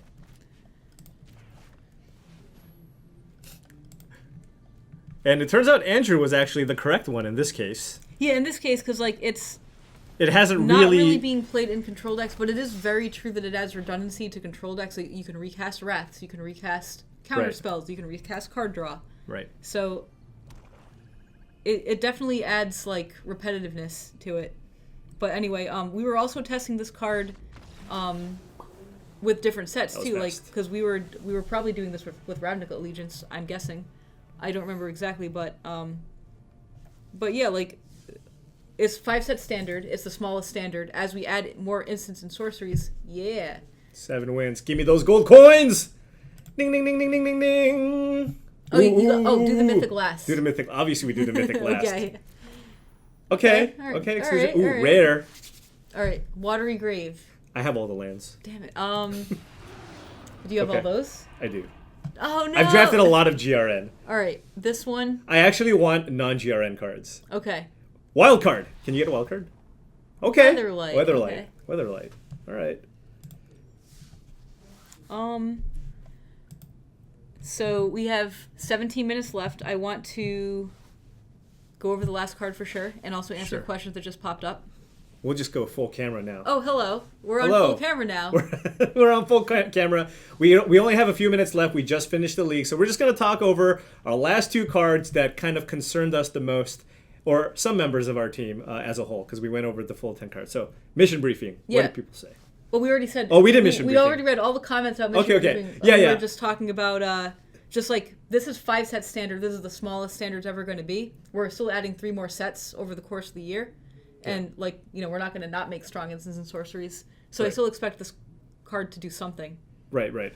Yeah, I mean, again, we we tested it and had it as like a 1 or 2 of in our control decks just to have a little bit of redundancy, and that was our biggest thing. It's like, oh, can control decks get away with playing, a sweeper, a really high impact card here and there, just so you can kind of use it again at some point later in the game. That was just kind of the concerns. All right, and number 10. Wait, first. Wait, hold on. Do you guys want to guess? I don't think people are gonna guess this. Well, we could. All right, fine. Wait, they might. You know what we should have done? Fun. What we should have done is have the last one be like Doom Whisperer or something. Yeah. And then people would be like, "Whoa, you forgot about Doom Whisperer." Yeah, we didn't plan this very well. We just Yeah. kind of have a list. They're not in any particular order. This is my personal account that I've just been drafting. Yes. Here, I can show off all my sweet rares while you guys try to figure out what the. Well, they don't see your cards anymore because we're on. Oh, you're we're on totally our right. faces. Hold on. Okay, we're no longer on our faces. Wah, wah. It will not be Teferi because we're talking about Guilds of Ravnica cards only. Yeah, these are GRN cards. Oh, I actually don't have all the Dream Eaters. Basically, I don't have the rares that the bot doesn't pass. So, like, I never get past Dream Eater. I never get past Dawn of Hope. I never get past Divine Visitation. There are really good answers on this list. Chamber Sentry was on your list, I remember. Oh, yeah. Okay, Yeah. that makes sense. That it would be on my list. Another thing about this list that we presented to you guys is this is a list where multiple people submitted the same cards. Mm-hmm. There were more cards submitted that only one person submitted, so they would not make it on the list. Like Nullhide Ferox was definitely on a list. It might have even been on mine, Right. for example. Ooh, I own 5 Vraskas. I have the secret, yep. secret code to get 5 Vraskas. No one guessed the card. Yeah, I wouldn't have guessed. I wouldn't have thought that people guessed it. But I think quietly, it's just one of those cards though that's like you look at it and it's like, oh, why? Like this is the best removal spell if you want to play an aggressive deck, right? So why would you play other removal spells at this slot if you are playing an aggressive deck? You're giving them so many hints. Well, I mean, we're almost at the end of the stream. Okay, so someone did say it finally, but the answer is Conclave Tribunal. Okay, so the last card is Conclave Tribunal. So first a comment from Michael. Rate and ubiquity was his concern. There isn't much reason to not play this card in the vast majority of creature and mid-range decks. This card is so strong and supported by such a strong card that it's hard to justify aggressively slanted cards that aren't white. So and supported by such a strong card, he's referring to History of Benalia, because like that card kind of fuels it too by giving you 2 creatures for 1 card.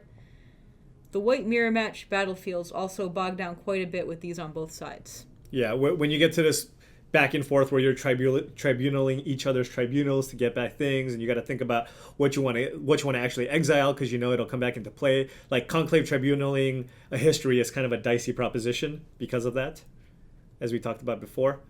So yeah, if you and then also we another person that kind of was helping us out a bit. Case says 4 CMC exile enchantments already have been standard worthy, so the potential for this to cost almost 0 makes this seem very, very strong.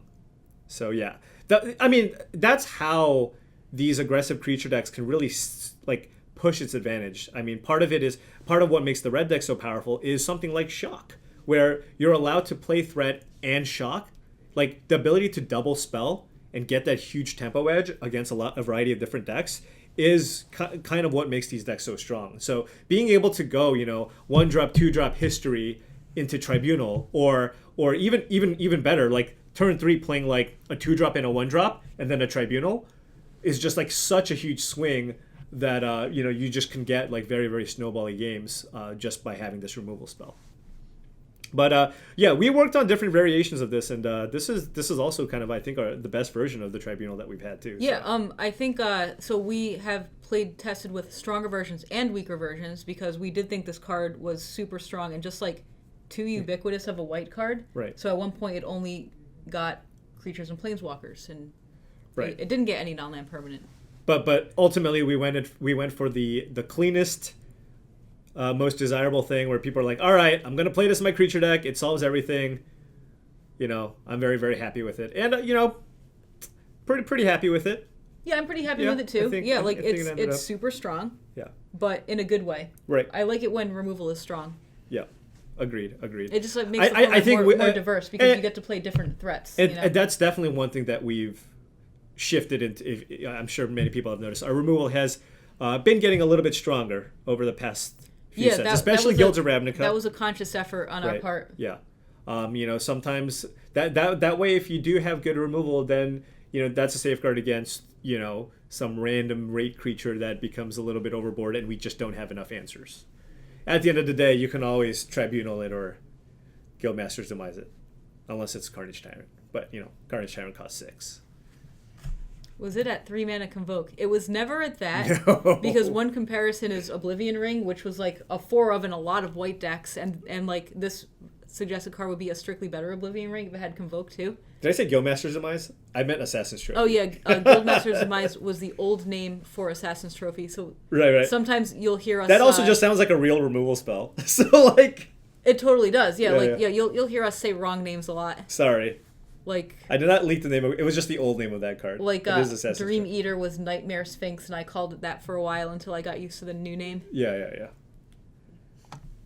Yeah, actually, Doom Whisper was something else. It was like it had Nightmare in the name. Is Doom Whisper a nightmare? No, it's a demon. Is it a nightmare demon? I don't know if it's a nightmare demon, but it's got one of the coolest arts when you play it.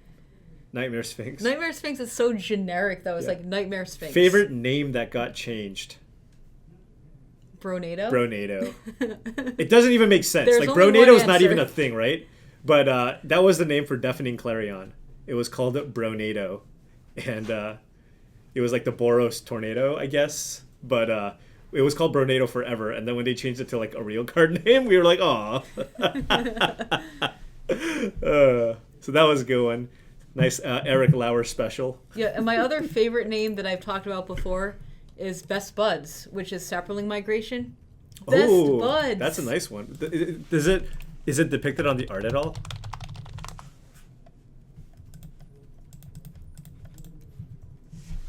Are there Best Buds? Are they friends? No, I don't see. They're not really friends. Yeah.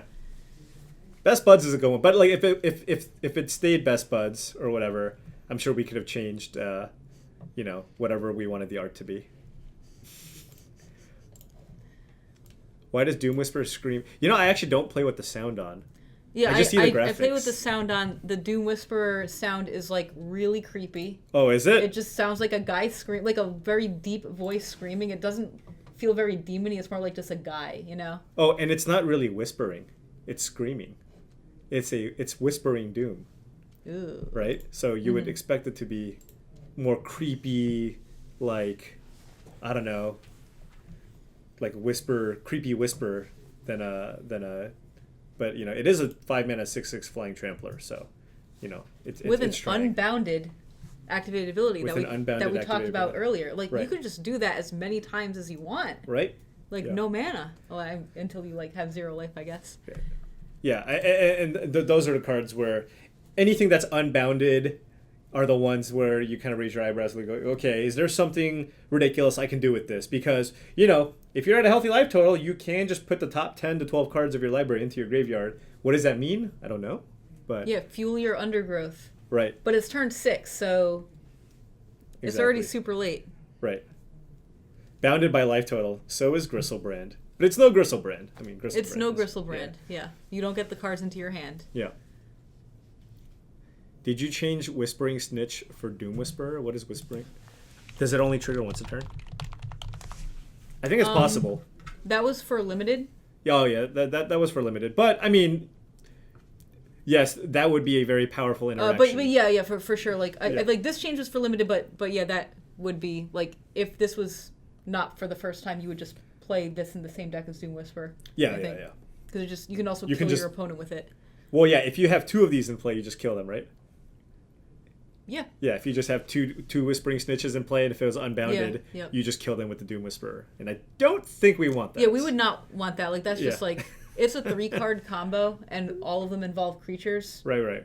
But and if the Surveil package was a pretty big window of interaction there. If the Surveil, let's say the Surveil package was just very strong, like this is the only bad card you'd have to put in your deck, right? But if let's say we just made a bunch of very good Surveil cards, then it might not be so embarrassing, and like that combination might be too strong.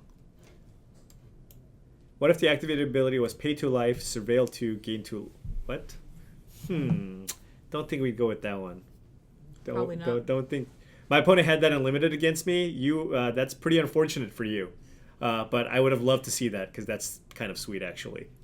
Like, anytime somebody can pull off, like, an infinite combo unlimited, like, you just have to... It's like, good job, you know? It's like when you cube draft and somebody just, like, you know, Splinter Twins you. You're like, yeah, all right, it happens. You know? Next time you take the Splinter Twin or the Kiki Jiki or what have you. Yeah. Yeah.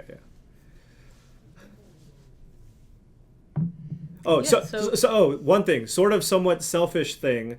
Have any of you played the Modern Cube recently? I'm just curious if people have any feedback on that one, because I did modify it a bunch recently, and I know it's been out. And then Vintage Cube should be out soon too. But yeah. Oh, actually, there was a question in the chat a while ago of can we play Vintage Cube? Can we play Vintage? It will be. Vintage Cube is slated to come out soon, as of course Vintage Cube always comes out during holiday times. They call it the Holiday Cube. So are we here? When does it come out? Like maybe we can play on one of the streams before we leave for break. We will have a 1 week break at the end of December. I think it comes out around that time though. It's possible it might come out the week before we leave, and then we might be able. That's a different question. We'll have to talk with Trick or whatever to see. But yeah, cube drafting is certainly fun. And then by then, the set will be out for a while. I mean, that's part of why cube comes out a lot too. Is your MTG Arena name Humph? It is. I've played a lot. So if you play a good amount of Arena, it's extremely likely that you played against me. I actually played against TBS, Bensek, the other day. So then I messaged him on Facebook, and I'm like, yo, I'm playing you. And then we just started talking smack on Facebook while we were playing each other, because you know how you can't say anything while you're actually playing Arena. So we were just on Facebook chat like, taste it, or like, I hope you like this, or like, oh man, how lucky. And then he got me, so that felt really, really bad because he rubbed it in for a few more minutes. But yeah, it's very likely that you played against me. My account name is in fact just Humph on Arena. Cool. Will we see spoilers around Christmas time? Usually they're 3 weeks before set release, so when does set release? Late January, right? So probably not. Yeah. But maybe Trick can answer that question better, because I think he's there in the chat. Yeah. Basic 3, I have the mono blue deck too. If you want to see some of that being played at some point, I got that one built. That was one of the first decks I built because it was like relatively cheap to make, because most of the deck is commons outside of like Tempest Djinn and Siren Storm Tamer. And then the sideboard. Yeah, I mean, this is if you want to build a deck for relatively cheap in terms of commons and uncommons, this is one of the better options, I would say. There's 0 mythics in the entire deck that I can think of, right? Yeah, this deck has 0 mythics, so that's pretty nice. I mean, it might feel bad. Oh no, this isn't even a rare. I thought this was a rare for some reason. Oh no. Oh wow. yeah, that is definitely not I thought a this rare. was a rare. Oh, okay. So yeah, I mean, I guess crafting Orkite Marauders might feel pretty bad. But yeah, using your rares on Warkite Marauders instead of like Watery Grave or something, or like Steam Vents. But like Tempest Djinn doesn't feel too bad, and then like all the other cards are relatively cheap. A bunch of people just asked, "Am I going to do more casting?" It's possible. Oh yeah, we're still working on. Well, we have that announcement coming out in December, but we're still working on a lot of our kind of tabletop Premier Play stuff for next year. And so we haven't exactly figured out, coverage schedules for everybody and whatnot. But, I would say that there's probably a good chance you'll see Melissa at one of the Grand Prix. Yeah, I took a break from doing coverage for a little bit because I was doing work trips that were not at GPs. Like I went to like a GP in Japan, and I went to Gen Con, and so I didn't go to any GPs for like casting because that's just too much time away from work. So... But like I could do more of that next year. Yeah, I mean that's part of the reason why I do. It's awkward. Like I want to do Grand Prix so that I'm better at the Pro Tours, because the Pro Tour is the biggest game, right, for coverage. But at the same time, the Pro Tour takes a lot out of my schedule. Like there's 4 Pro Tours and the World Championships. I am not in the office for 5 weeks of the year. Yeah, Pro Tour is like you leave on. You're here in the office on the Monday, then you're gone on Tuesday, right? Because you start working on Wednesday probably. Yeah, so I leave Wednesday, then it's. Work starts Thursday, Friday, Saturday, Sunday, and then I fly back Monday, You know, and then like and then I get a take day off. Tuesday off because Right. you need a day off. So then I am taking like a full week off. So like I am just taking 5 weeks. So you know, for example, I'm not going to be at the World Magic Cup for that reason because traveling to Europe is very very brutal. Like just I find that from the U.S. going to Europe is the worst, especially from the West Coast. The time difference is too big. But which is why I'm just not doing the Grand Prix. I actually love doing coverage. I love it. But there's only, you know, so much of my resources that I can use. Anonicus, thank you very much. Really appreciate it. Joe K, does Magic intend to keep this type of stream consistently? For the time being, yes. We have been doing this pretty consistently over the past, I want to say, 3 or 4 months. Yeah. I mean, time's been flying. But wow, has over it the really past been 3 or 4 months? I think so. Do you know when we started, Sean? I can look it up. Cool. I know we started doing this in July. July. So Okay. 4 months. 4 months now. So yeah, it's been good. You know, we've taken a couple of weeks off just for work and stuff. But yeah, we're trying to keep this a regular thing, and we really appreciate all the feedback that you've given us. And hopefully, you know, you guys are learning some stuff about what happens behind the curtains when we start working on the cards. Do you love us as much as we love you? Of course, of course. Without you, none of this would be possible. That's true. Right. Yep. All right, folks. Well, anyways, it is now 5 o'clock, so we are about to head out. We'll be back at it next week with some more Magic. I don't know if I'm going to have enough gems for another draft. Our track record has been very poor at draft. Maybe we'll just continue standard. We've been just doing there. a ton of losing. I don't know if you noticed this. You've been answering a lot of questions. I picked up the 7 wins. I did see you had the in 7 our token wins. thing. Yep. Just so you know. But we cannot win a match in draft ever. Yeah, it is rough. Anyways, thank you all for watching. We'll be back at it next week. We'll see you then.